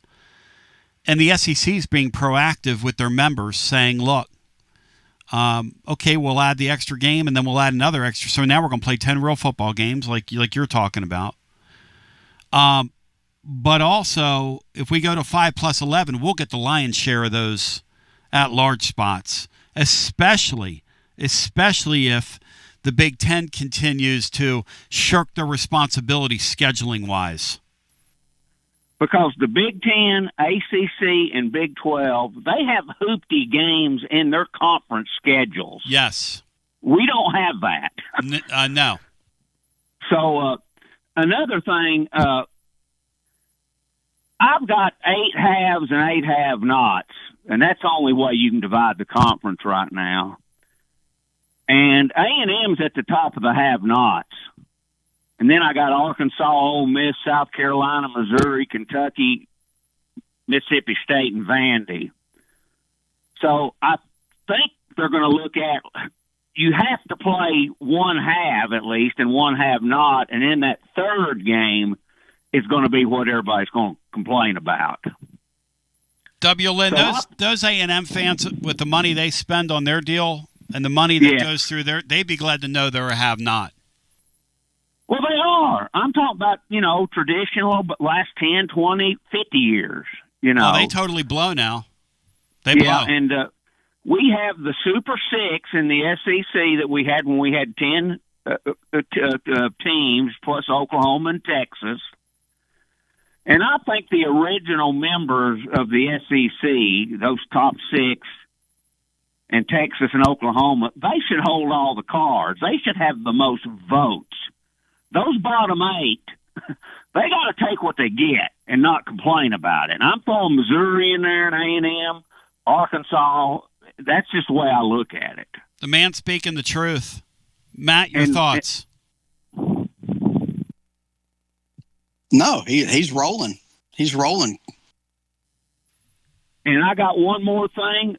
Matt, you have the best 2 comments about what our AD should be doing that I've heard today. Yep. He should fight for the fact that when we have, if they're worried about money, they're going to have to start worrying about transportation costs at one point. And that, Matt, you made 2 great points about Kentucky and Vandy. And I'm telling you guys, if we go to a 10 game SEC conference, you better hope we go to 24 teams. Because going to 9, in my opinion, gives Tennessee a 50% less chance over 10 years of making the playoffs. Lynn, thank you. I'd like to see the math on that. It's kind of like taking a 16-team league, Matt, and splitting it into 3 tiers. Yep, a lot of carrying the ones there. As we take a brief time out, shout out to C who helped us put together our rotator. Go over to tclub.team today. And I'd encourage... Maybe Steve can divide 16 by 3. Oh, there's no question he could as we continue with more after this. Guests appear on the TLD Logistics Hotline. Online at tldlogistics.com. Hey, it's Ben Leeper, pitcher with your Knoxville Smokies. It's Friday night at the ballpark, and you know what that means. Fireworks. We'll see you tonight.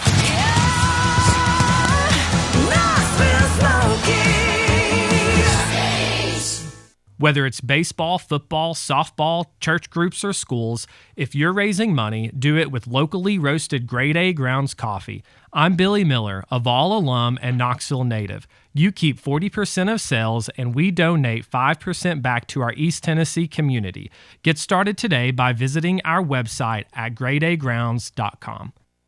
Although summer is almost over, the last thing you want during sweltering heat is a broken air conditioner or HVAC system. That means it's more important than ever to keep you and your family comfortable and safe during extreme East Tennessee weather. Don't ignore the warning signs that your AC is struggling or nearing the end of its lifespan. And if you need emergency HVAC repairs, routine preventative maintenance, or want to invest in a new system, then call the trusted HVAC experts at Pipe Wrench Plumbing, Heating, and Cooling. This month, get up to a $1,000 discount when you buy and install a new air conditioner or HVAC system. We make it easy with free on-site estimates for replacements and free second opinions on repairs. And if budgets are tight, we offer flexible payment plans including 0% financing with credit approval. Be sure to ask about our 10-plus year warranties that are 2 times longer than industry standards so you don't spend a cent on unexpected costs in the future. So call Pipe Wrench at 865-264-8090 or book online at pipewrench.com to schedule your appointment today. And as always, same-day service guaranteed or the visit is free.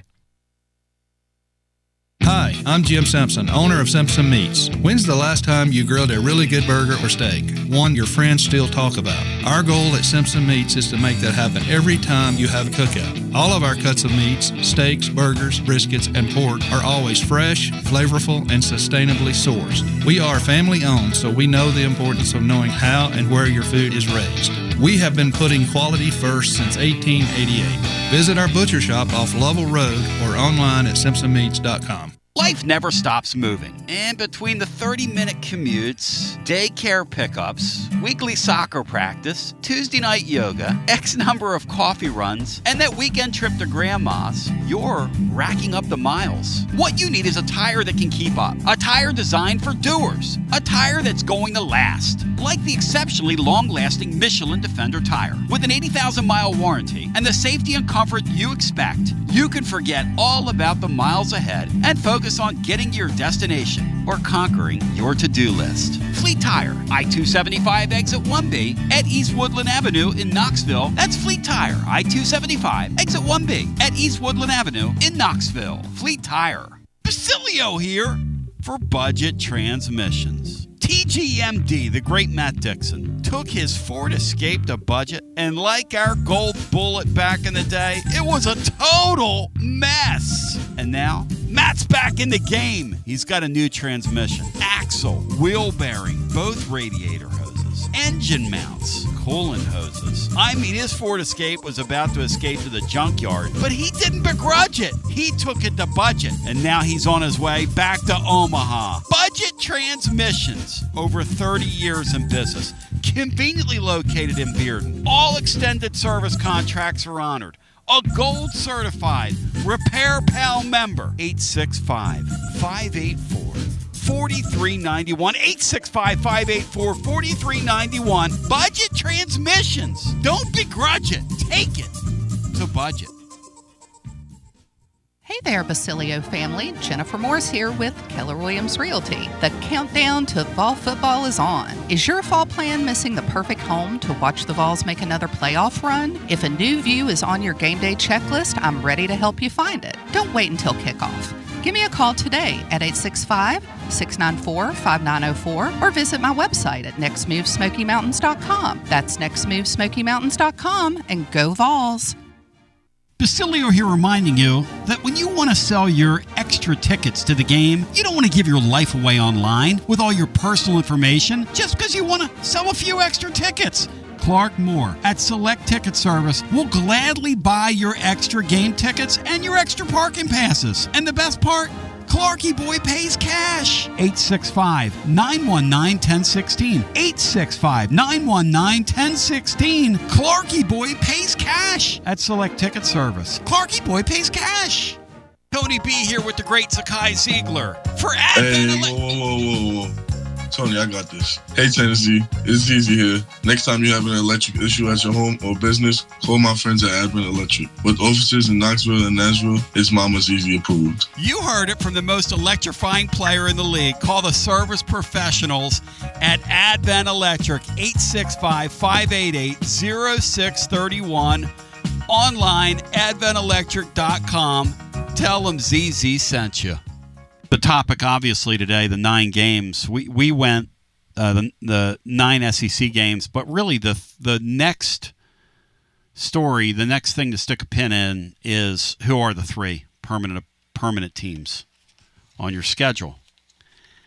And that is interesting. I would encourage you to do that. Sit down and try to scratch it out because it's really difficult to do. And I'm going to tell you right now, there is going to be some serious politicking going on behind the scenes on this deal. Some serious politicking going on. My friends at VIP Play, I want to remind you, college football, week 0 is here. They've got it covered. Check out the VIP Play app. What you'll notice is we now have direct deposit via debit card and Apple Pay. Now available for users. Also, it is time to hit the ground running for football season. So go claim your VIP Play welcome bonus. You bet $5 or more, you get $100 in bonus bets instantly. Your promo code is TNTony. TNTony is the promo code to use. And remember, while you're there, you can bet on all 12 Tennessee football games for the upcoming year. And 200 leagues live always as the playoffs continue in the PGA Tour. That's something you can bet on. The U.S. Open coming up next week in tennis. Live always, 200-plus leagues, numerous bet types, props, options, and a whole lot of fun over at VIP Play, where everybody gets treated like a VIP. And if you have a gambling problem, 800-889-9789, 21 and over. Located in our great state of Tennessee to place a bet. And I'll go back to the phones without further ado. And let's get our next call in. As we welcome in our next call, hello and welcome in. You're on the air. Hey, Tony. It's Nathan in Andersonville. Hey, Nathan. Welcome in, buddy. How you guys doing? Doing great today, my friend. Good to talk to you. Yeah. So I've kind of been deliberating on it, just like you guys have, making lists and trying to figure out how it's all going to work together. Personally, the more I think about it, and if you disagree with me, that's fine. I think they're going to keep Tennessee's 3 permanents as Vanderbilt, Kentucky, and Alabama. And the reason is because of with the 3-6 scheduling model, your other 6 games are going to rotate every 2 years. And so regardless of who your permanent opponents are, you're still going to be playing tough opponents year in and year out. I've kind of zoomed out and looked at it from, 30,000 feet and said, okay, well, yeah, somebody might get mad at Tennessee because they're playing Kentucky and Vandy every year, but any given year we could be playing Georgia or Texas or LSU or Florida. So it's, to me, I think they're just going to try to focus on the long-standing rivalries that everybody wants to keep more so than they are keeping everybody happy with the balance of the schedule. Matt Dixon, what do you think of that? No, that's my thinking on this, because it's just 3 of your 9 games, so it's not the biggest portion that goes into how tough or easy your schedule is. It just makes too much sense to keep Vandy and Kentucky, even though those are historically, I guess, the 2 worst teams in the league. It just makes too much sense for those not to be Tennessee's. because I think both of those schools view Tennessee as their biggest SEC rival in football. I would love for that to be the case. I really would. I don't think that's what they're going to do, though. Well, and they may not, Tony, but like you were saying, Mitch Barnhart's, he's going to be pushing to keep the Tennessee rivalry because, well, that's their biggest. That's what their fans want. You got to play. You got to play that. It's interesting that Matt Jones up there is saying he's hearing that Tennessee's not going to be a part of that deal. I tend to believe that, by the way. Yeah. Well, and maybe not. Like I said, that's just my opinion. The way I look at it, kind of like what Big Josh was talking about it's been 120 years. That's be a shame to throw that away. Be a real shame. Right. Well, and I think Alabama is another one. Not the Alabama-Tennessee game, but just picking their three opponents. Your obvious one's Auburn, and then your next obvious one is Tennessee, and then from there, I think you go Mississippi State. Not because of necessarily that it's been like a great rivalry or that it's even teams, but that they've played for so long. I mean, I want to say that they've played like 107 times. Yeah, that's the three we arrived at: Tennessee, Auburn, Mississippi State. Yeah, and then for Auburn, it's Bama, Georgia, Vanderbilt. I agree. The tough ones for me were it actually wasn't Missouri as much as it was Texas A&M and South Carolina. Yep. Because I'm like, who are they really rivals with? You can say Texas A&M and LSU has a decent rivalry. Texas A&M and Texas. Who's that third team? I mean, is it Oklahoma? If you put them with Oklahoma, then that means Oklahoma's playing Texas, Texas A&M, and probably Arkansas, but that means they don't play Missouri. So it kind of messes things up. Yeah, getting two for a lot of these is pretty, I won't say easy, but it's kind of self-explanatory. It's the third one, Nathan. It's like with the Vols, right? Alabama and Vanderbilt make complete sense. It's the third one, though. It's that third one. Right. No, I get it. I just think that the SEC, they're not going to waste a whole lot. I mean, they wasted a lot of time, in my opinion, getting to 9 games, deciding to get to 9 games.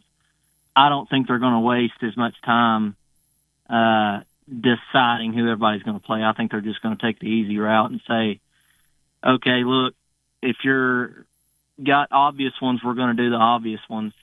And then the teams that have been here the longest, your Tennessees, your Alabamas, Georgias, they're obviously going to have more rivalries than a South Carolina or a Texas A&M. So I don't think that they're going to accommodate the teams that have not been here longer than we have, and they're just going to say, okay, yeah, we know Texas A&M and Ole Miss aren't necessarily rivals, but y'all are going to play every year because we don't have anywhere else to put you. It's pretty interesting stuff, my friend. Thank you, and I appreciate the call. Go ahead, Brian. That's why we need 10 games, so you can have 5 permanent rivals and the other 5 rotate. Easy math. Well, it's just like Brian's trying to play the SEC out of multiple playoff spots is what he's doing. Yeah, Brian, that's just not going to happen. You play 10 league games. Seriously, you can be a really good team and go 6-4 in the league, and you're not getting anything more than a 16-team playoff if you go 8-4. Back to the phones, and you can be really good. Back to the phones we go. Hello, you're exactly right, Matt. This thing's getting ready to get real with that extra game.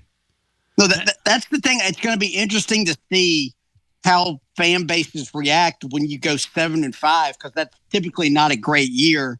But in a 9-game schedule, there are some years where you could go 7-5 and again be a really good, like top 10 caliber team. And how fan bases accept that in years where you have a break or two go against you schedule wise, and it's just going to be interesting because 8 and 9 wins it feels like there's always a big gap between like 7 and 9 wins. Like it's bigger than just a 2-game swing. Back to the phones we go. Hello and welcome in. You're on the air. Tony B, what's going on? It's Rod in Clarksville. Hey, Rod, welcome in. How you doing, buddy? Hey, hanging in. Tony, I don't know how much politics were involved with Mr. Blair from Clarksville, switching back from South Carolina to Tennessee. Yeah. But I'm glad it happened. Tell me about him. X loves him. Hey, this guy is a freak. Here in a minute, Tony, when I get through telling you this stat that I just heard from his coach, I just got through talking to him. Right. He said that this boy, of course, is 6'6", 287 pounds, and runs 19 miles an hour on the treadmill, Tony. Oh! A freak of nature. So I'm hoping, he's supposed to be an offensive lineman, blah, blah, blah. But if Rodney Garner can get this guy to flip and be on defense, being said he runs 19 miles an hour, come on, guys. Here we go. Well, you just changed the pH in X's blood. I can promise you that. When he heard that, the pH in his blood just changed. I'm telling you, Tony, that's remarkable. No question, that's remarkable. 287 pounds, 6'6", running 19 miles an hour on a treadmill. Wow. Woo! That's craziness. Woo! Yeah. I just figured I'd give you my little 2 cents on the Clarksville end. Tony, keep you involved, baby. Thank you, brother. Good talking to you. There's Rod. Hot Rod's been on. He's gone. Let's go back to the phones. Hello and welcome in. You're on the air. Hey, Tony, it's Dave in Ackworth. Hey, Dave. Good to talk to you. Hey, you too, Matt. Good to hear from him. Good to hear your voice, buddy. First off, I don't think the Georgia-Florida gate series will ever end in Georgia getting just three and Florida getting just 3 home games. They'll do what we're talking about with Vanderbilt. Georgia's fifth road game in the years they have 5 road games will be Florida. Florida's and Georgia's 5th home game will be Florida. So they'll each play 4 home games every year. And they'll play that 5th road game or 5th home game in that neutral site game. Does that make sense? Matt, do you buy that? Because that's kind of a brain buster, what you just did with me. What do you think, Matt? Yeah. That makes too much. And yeah, that's a nice little edge that both of those teams would have as well. But yeah, that makes a whole lot of sense. Interesting. Yeah, and well, just think about right in the situation they've been playing right now. They've been playing either 3 home games, and they've each been playing 3 home games and 4 road games and 1 neutral site. So all you're doing is each team gets to add a home game to their schedule. So yes, this situation helps them. And Texas and Oklahoma would probably be the same way. Absolutely. So that's my schedule. Hey, Tony, let me ask a question about balance schedules and balance leagues. And for the last 33 years, who's played Georgia, Florida, and Alabama every year in the conference, and the only team to do so? Oh, I'm not arguing with you. I'm just telling you what they're going to say. I'm not arguing with you. I know you're not, but here's what I'm saying. I haven't heard a single word from anybody in the conference or anybody about unbalanced schedules in the last 33 years that we've had to endure. So if we finally get a little bit of a break in an unbalanced schedule after 33 years of having literally, probably the most unbalanced schedule against us from that perspective, then that's another argument. If I'm Danny White, that's another argument I'm making to the conference and saying, look, guys, we've been playing an unbalanced schedule for the 33 years. It's just been the other way around. So I go right back to them and say, look, we've had to play the 3 teams through their best stretches in college football history, and nobody came to us and said, hey, you know what? It's been a little bit unbalanced for you. We're going to change that. No. As a matter of fact, we embrace that schedule. So, my feeling on it is it needs to be Kentucky. And I understand. To me, Kentucky doesn't deserve to be a filler. Missouri deserves to be a filler. South Carolina deserves to be a filler. Because neither one of those teams have more than one rival in this conference. South Carolina, I think, has Georgia as a rival. Who else is their rival? Nobody. That's a really good point. No, Kentucky's a historical team and probably shouldn't be treated like filler, but they're going to be. Yeah, well, I just think that's wrong because they use all their equity in basketball. Mm-hmm. Yeah, That's you right, come Matt. out and say you're gonna protect rivalries, and say you go to each program and say, okay, who's your big rival? Kentucky's going to say Tennessee, so you're going to say we're not going to protect your biggest rival, but we're going to protect everybody else's biggest rival. That to me is a complete slap in the face to Kentucky, and I don't care what their program is like. And to be honest with you, historically, the last 10, 12 years has been a pretty good run for their program. Sure it has. So yeah, I just don't know, if you're going by this. And the other thing about this stuff, the volatility of these programs now from year to year is even crazier. So you're trying to adjust something today. I mean, my goodness, everybody's acting like Clark Lee's about a step away from winning the damn national championship, the way they're bragging about that dude. I mean, if he's able to continue to move Vanderbilt in a different direction, are people going to feel differently about that program? So how are you historically going to do this if in 2 years, with the landscape of college football and NIL and transfer portal, this thing goes up all on its ear and your balanced schedule goes right out the door.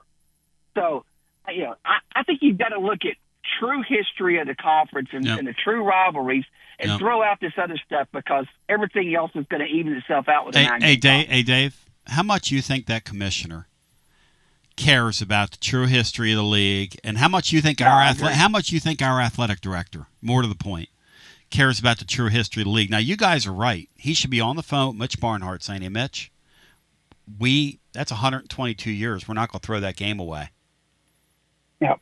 He should be. Well, but he's worried he's too busy putting out a press release bragging about his $171 million today. Which is a I bad wonder, look without to the these fan base, ADs by that the don't way. have ties to schools, how much they really care about stuff like Which that. is a bad look to the fan base, because you're raising after you get your deal with Adidas, the first thing you're doing is telling the fans you're raising your ticket prices 4%. And then you're going to brag like the fans are going to go, "Oh yeah, 171 million, whatever it is, 170 million. Whoa, come on, Danny, stop, man. Terrible look. Terrible look. Terrible. But here's the thing. But here's the thing. It's in Tennessee's self-interest. Yes. To have Kentucky Fight on the for schedule, Kentucky. Yes. So he can play that card without it. You boys without are it right. affecting his back pocket. No doubt. Affecting his back pocket. And Barnhart, but the good thing is Barnhart should understand, as long as he's been around this conference, he should understand. Well, he started here. He's been a part of this thing for 40 plus years. He started under Dickey. And his fan base will probably lose their minds if Tennessee doesn't stay on. Oh, I guarantee you that's so dispiriting to them, because that's like the league, Matt, telling them you don't matter. Your rivalry doesn't matter. What it is. You've been in this thing 120 years, and you guys don't even count. You don't even get a vote. You don't get the one rival you actually want. Yeah, you should at least accommodate that. You think they'll want that, even though they get beat almost every year in it? Yes, Brian. Yes. I mean, if you're going to go by that, why would Florida want us on the? I mean, how's the Florida game series considered a rivalry? I mean, they've been beating our brains in for 20 years. Is that a rivalry? I mean, I wouldn't even consider it one. We've only been playing them on a regular basis for 30 years, and they've been beating our brains out for 25 of those years. I mean, how's that a rivalry? I mean, that's about as a one-sided a series as the Kentucky game. It's borderline embarrassing. I mean, that's and they've beaten us with some real hoopties, man. Yeah, and to fight for people wanting that as our third game, to me, it makes absolutely no sense. No. It's not what we want. It's what the league's going to do. I'm projecting what the league is going to do. It's not what we want. Obviously, I want Kentucky. If you gave me the power of the pen, it would be Tennessee, it would be Vanderbilt, it would be Alabama, and it would be Kentucky. And that's that. Yeah. You gave me the power of the pen.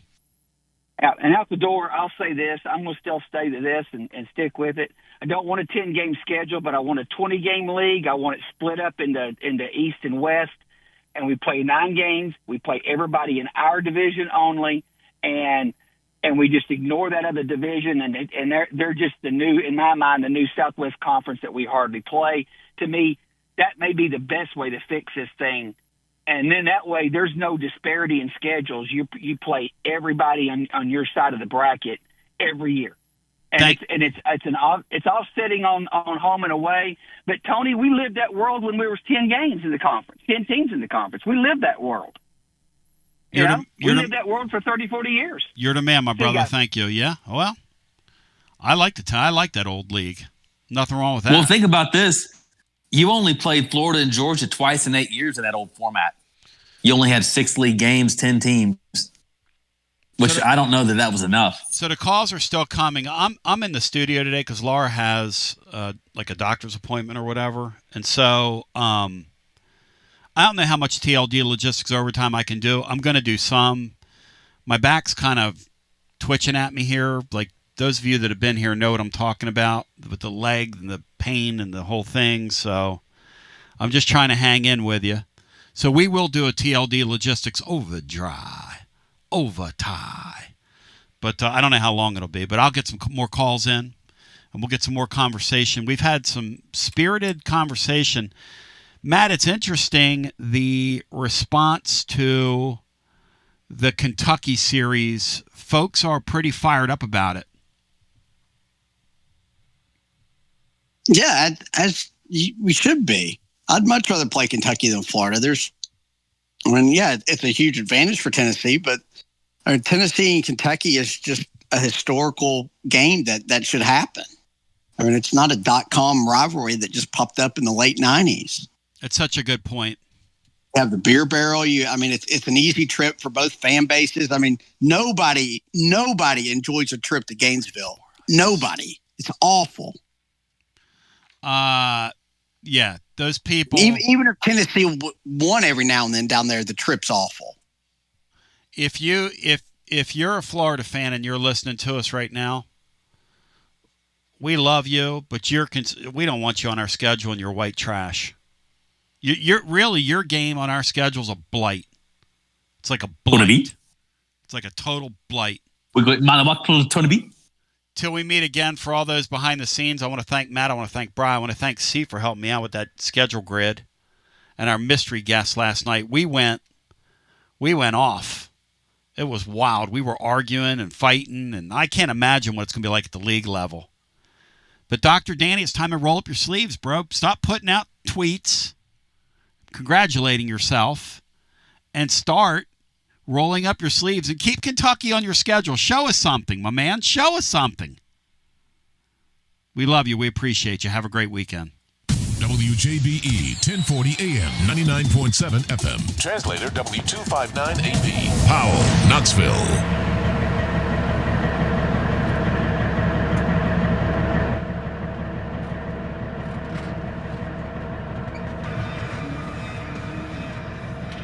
It's TLD Logistics Overdrive Overtime, presented by TLD Logistics. Online at tldlogistics.com. You know, y'all have talked me into this. And now let's go to the guys with today's edition of TLD Logistics Overdrive Overtime. Now, I am an easy mark by all accounts, but you guys have talked me into this. And Matt in particular, when he came hard out of the gate and said, wait a second, why aren't we, if this athletic director is all that in a bag of chips and he's the smartest guy in the world like we act like he is, and he acts like he is, and they're over there congratulating themselves on $177 million in revenue, what about really showing us something and keeping that Kentucky game on your schedule? And Matt, that's a tact you came with today. And you know what? I feel that. Well, and we spent the whole show going over different kind of arguments and ways you can massage that in of what it means, geographically, traditionally, just from Kentucky's perspective, it makes the most sense for them. I mean, it's just, and like Big Josh, the voice of the common sense fan, he just always tells it like it is. Don't screw up something that doesn't need to be fixed. Like there's nothing wrong with it. It doesn't need to be fixed, so don't do away with it. 121 years. I had no idea it was the second oldest rivalry in the South. Thank you, Big Josh. And and our neighbor to the north Matt Jones says that he's hearing that thing's out, which does make sense to me. Okay? It does make sense to me. Because when we put the grid together last night, there was no way to make that game fit. And have, what was I calling it, Matt, earlier? Because my brain's fried when you don't sleep. Like a competitive disadvantage, I guess is what you would call it. And it triggers people when you say that. Because, Dave, I love your passion. I've always loved you. But you're right. I mean, Tennessee deserves a break today. Whoever's slogan that used to be. Tennessee deserves a break today. Can Danny White do it? McDonald's. Can he do it? Let's go back to our phones. Hello and welcome in. You're on the air. What's up, Tony B? This is Judd. Hey, Juddy. How you doing? I'm doing all right, buddy. First of all, I think that 9-game schedule, just in my personal opinion, is idiotic. I don't like unbalanced schedules.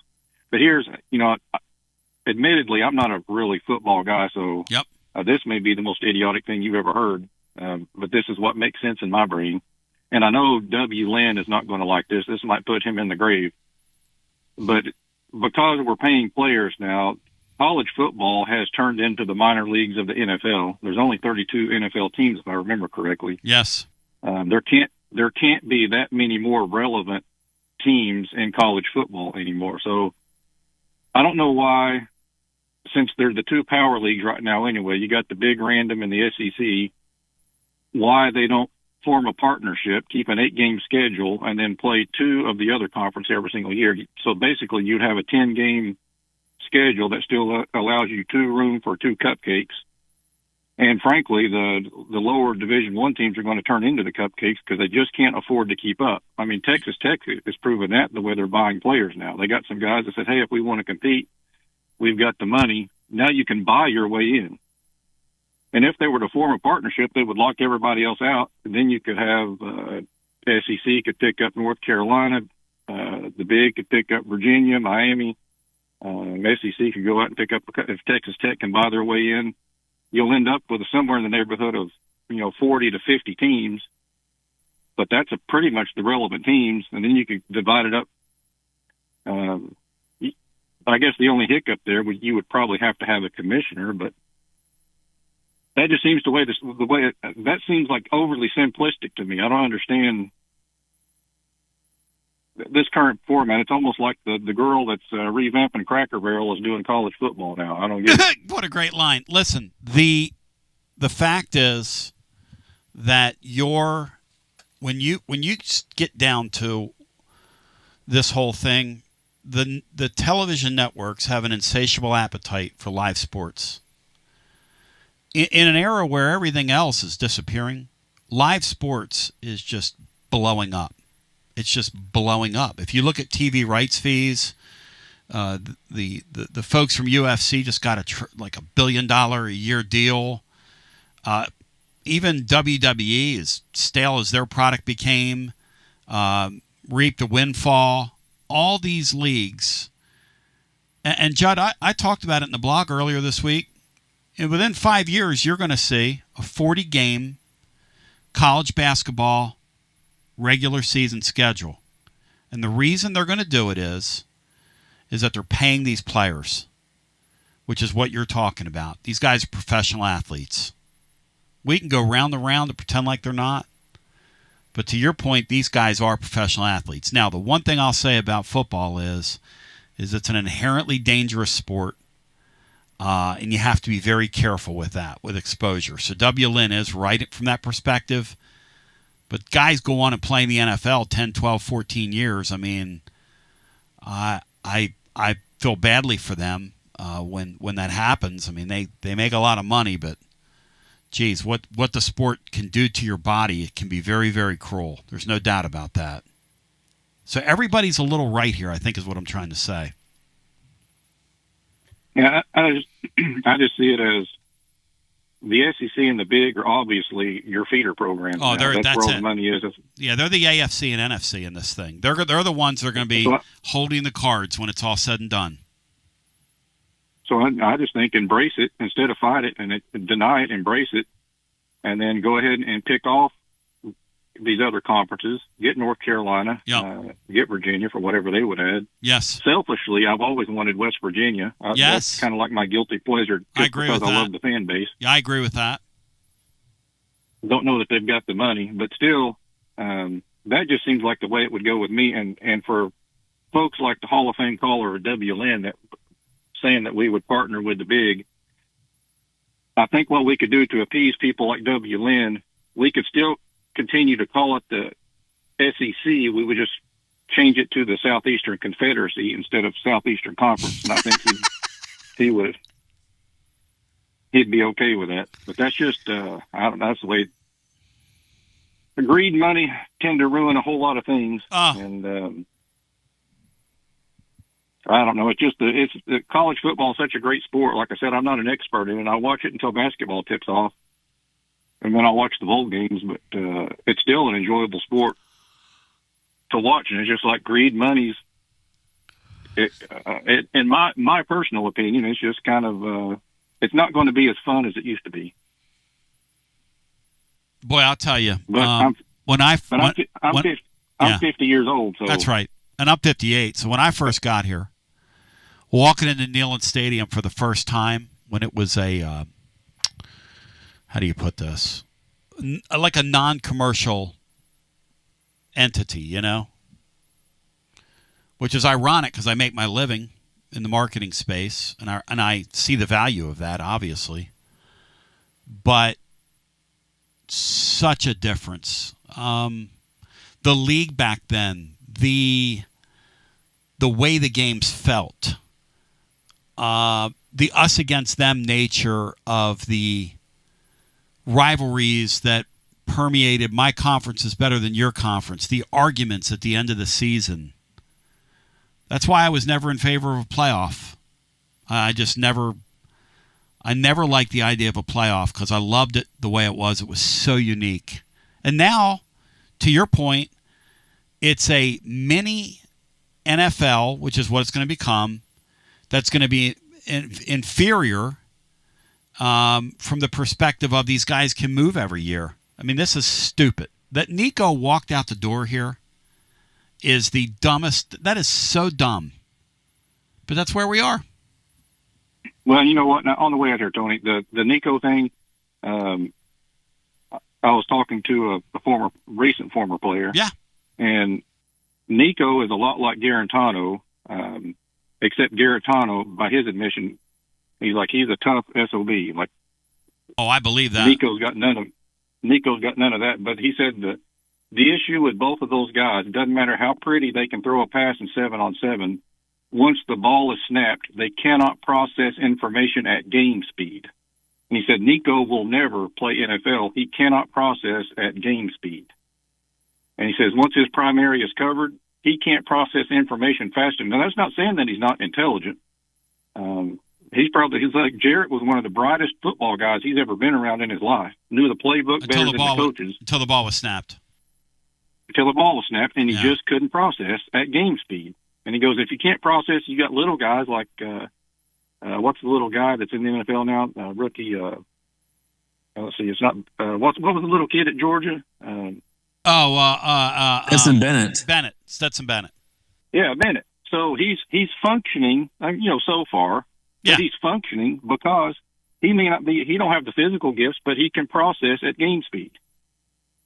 Oh, I do think there's something to that. When you hear a Watson Brown say that our quarterback last year, and he said it the other day, he wasn't so much saying it last year, but he's saying it now because you can say it now. He said, I don't expect there to be much of a difference in the level of play between what you saw last year and what you're going to see this year. In other words, Joey Aguilar can play to that level. And he went on to say Nico could not, at the line of scrimmage, he could not figure it out. I don't doubt that, especially after what I heard after the Oklahoma game last year, which was at halftime they just took their playbook and scrapped it, and the rest of the year they just ran the football, and they made 10 games. They won 10 games, and Heupel gets a lot of credit for that because it's really hard when you're a guy like him and you want to score those points. That's how he's wired. Very proud of his offense. Nothing wrong with winning 10 games and getting to a playoff. And, listening to your show yesterday, I heard a couple of people make comments about they're expecting him to take a leap or Tennessee would be better off if he had stayed. And I'm with C in that camp. I wholeheartedly disagree. I don't think Nico is ever – once you don't have that ability, you just don't have the ability. I agree. And that's fine. That's fine. That's but fine. You don't have the ability. Yeah, and I'll tell you what, about the next level, they know that about him. You look at draft mocks right now, he's mid-third rounder, fourth-round pick, some people are saying. I have friends text me, he's going to go in the first round. Okay, fine. Hey, I hope it happens for him. Be great. Not going to happen. As long as it's the Titans, I'm all for it. Thank you, Judd. Good talking to you. Hey, buddy. Judd's a trip. Brian, he's bagging on your Titans, and there's Tighten Up night over at the ballpark last night. Bagging on Brian's Titans, Matt. 2 days in a row. Let's go back to the phones. Hey, Matt, are we sour? How about Tommy Fleetwood? Matt, are we sour grapesing Nico, or is that kind of a fair read on him? Because I don't know how much better he was going to get either. I'm with C on that. No, I know there's a lot of truth to that, and that may very well play out. Probably more likely that happens than he becomes some great quarterback. But yeah, I mean, I don't know. It's weird because they didn't ask him to do a lot last year, and you just kind of relied on your running game and defense, which again speaks to Heupel adapting as a head coach. But I mean, I don't know. You were going to have to ask him to do a lot more this year, and I don't know how he would have handled that, and how much improved he was going to be. Like I don't know if you can improve processing at the line. I don't know if Watson Brown's talked about that or not. Like I don't know if that's something you can actually develop and get better at. It's a great just question. More reps, or if it's kind of either you have it or you don't deal. The other thing is too, when he thinks about Garantano, the thing that used to really scare me about him, he talks about how tough he is. I've never seen a guy get hit like him on a football field. Now, many times it would be he would leave a blitzing corner uncovered, or he wouldn't account for everybody at the line of scrimmage and snap a ball and turn his back and just get hammered. I'd never seen a guy not protect himself on a football field like him. And I'm not sure how much help he got from Tennessee's coaching staff either. And he went through like 9 coordinators. So looking back on that needs to be said as well. It's TLD Logistics Overdrive Overtime. I mean, that was a rough watch because that kid You're saying that got hammered. Jeremy Pruitt was not a developer of quarterbacks. Back to the phones we go. I'm saying he had like 9 different offensive coordinators. Hello and welcome. And he didn't know whether he was coming or going. Hello and welcome into our next call. You're on the air.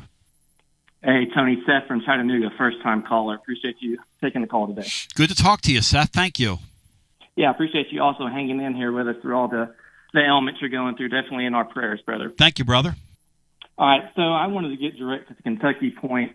If I'm Dr. Danny and Barnhart, I'm coming on with a full marketing plan leading up to this game this year because you got to save this. You got to save this rivalry.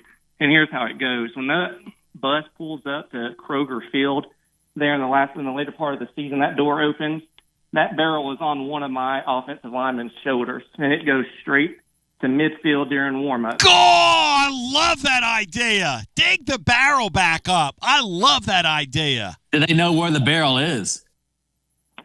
Oh, I firmly believe we have the barrel. Yeah, we have it somewhere. Yeah, it's in the bowels. Somebody knows. Oh, yeah. Yeah, so you plant that barrel midfield, and you let it sit there all during warm-ups. And the message to the SEC from that, if you want to come take our history, our traditions, and our rivalry, come and get it, big boy. I love it, man. I love it. And then he jammed the phone down. Matt, that is a good point, though. If they show up with the barrel, plant that thing at midfield. Yeah. Really lean into the rivalry this year. Really lean into it. The sad truth is these ADs don't care. Get a bottle of bourbon and a bottle of whiskey out there. These ADs don't care, and guys. Put that in put it in the press box or somewhere. They don't say care. This is what you're giving up. They don't care. Back to the phones we go. Hello and welcome in. You're on the air. Hey, Tony, Greg here, brother. How you doing, Hey, man? Greg, welcome in. You doing better today? Fighting through it, brother. Fighting through it. Well, I'm praying for you, brother. Hey, the three teams that I would choose. Let me ask you. I was trying to think back several years ago. Did we ever play Kentucky? When did it start? When did we start playing Kentucky? 121 years ago, they're telling me. Oh, really? Yeah. Wow. Second oldest. This is what Josh told me earlier. Or one caller. Second oldest rivalry in the South. Really? Which I didn't realize, Matt. I didn't realize that. Matt, did you? I didn't know where it stacked up all time, but yeah, they've been playing it for. I mean, it's two charter members of the league. I'm just thinking back to my old days when I was running a lot better than I am now at older age.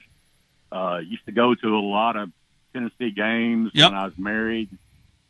And Pat Dye, Philip Fulmer, and Tennessee and Auburn always had knockdown drag out. I mean, they played every week. I mean, every year. And I don't know why they stopped playing one another. I would love to see Auburn rebuilt, Alabama, and Vanderbilt. If you got to have a in-state rival, Vanderbilt, I don't know why they would want Vanderbilt every year, because they're just an easy win, and I'm a more competitive person than that. I don't think I would really get into that game very much like I would an Auburn game. So you want Tennessee's three permanent opponents, Greg, to be whom? Auburn, Alabama, and I guess Vanderbilt. If everybody says you got to have an in-state rival, I mean, two SEC teams in the same state. I will say this. The Auburn-Tennessee game back in the day, before they split this thing into leagues, was an unfreaking real rivalry. Unbelievable. It was. The juice around that thing was unbelievable. Unreal. Tony, I was there when Bo Jackson played. Wow. And I think it was Sports Illustrated was there. Yep. To do a piece on him. Yep. And Tony Robinson and Tennessee kicked their butt. Yep. And the defense shut him down. And they changed the story over, I think, to Tony Robinson, if my memory serves me right. But they always, I mean, I went to a bunch of Tennessee Auburn games. They were always so doggone good. Such great games. Yep. Yeah. But I would love to see it. And I've been sitting here listening to you guys watching some golf. Tommy Fleetwood's got a one-shot lead now. Yep. And Scheffler's fourth. I know who I'm taking. Give me Scheffler. You can have the field. That guy's ridiculous. You know what, Tony? I don't like the way they've done it this year. Mm-hmm. As good as he's played and how much lead he had on the field throughout the year, this tournament is winner take all. This weekend's tournament, whoever wins it wins that big prize. That's cool. Yeah. That's cool. Thank you, my friend. Good talking to you. You too, brother. I call that Scheffler guy because he's playing at a Tiger Woods clip right now. You had Roaring Tiger, and he's Boring Tiger. Because that guy is unbelievably boring. But he can flat out play, man. Unless he's in Louisville. He's amazing. Early morning. He is amazing. My friends at TLD Logistics, shout out to them online at tldlogistics.com. It's been incredible today being with you. Matt and Brian, any final thoughts? Well, we're less than 24 hours away, and we'll have a kickoff in less than 24. When's that game start, Brian? Noon Eastern. Noon Eastern. Be there. Be there. We're going to wait to get a flight to Dublin. Get on the Concorde like Phil Collins back in the day. Yes. The Concorde's a cool plane. Hate that they got rid of it. No question. I'm for the Concorde, not against the Concorde. Thank you, boys. Thank you, Matt. Thanks for jumping in. See you guys. Matt Dixon answered the bell today. It was incredible. I love you. I appreciate you. TLD Logistics Online, tldlogistics.com. Thank you. Thanks for hanging. And look, if I was feeling great, we'd sit in here. We'd do another hour and a half today, but I'm all drawn up over here. Appreciate you. Peace. Let's run this thing back, shall we? And here we go. All right, hang on.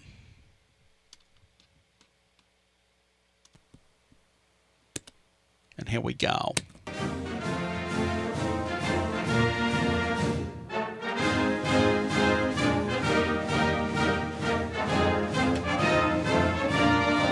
WJBE 1040 AM, 99.7 FM. Translator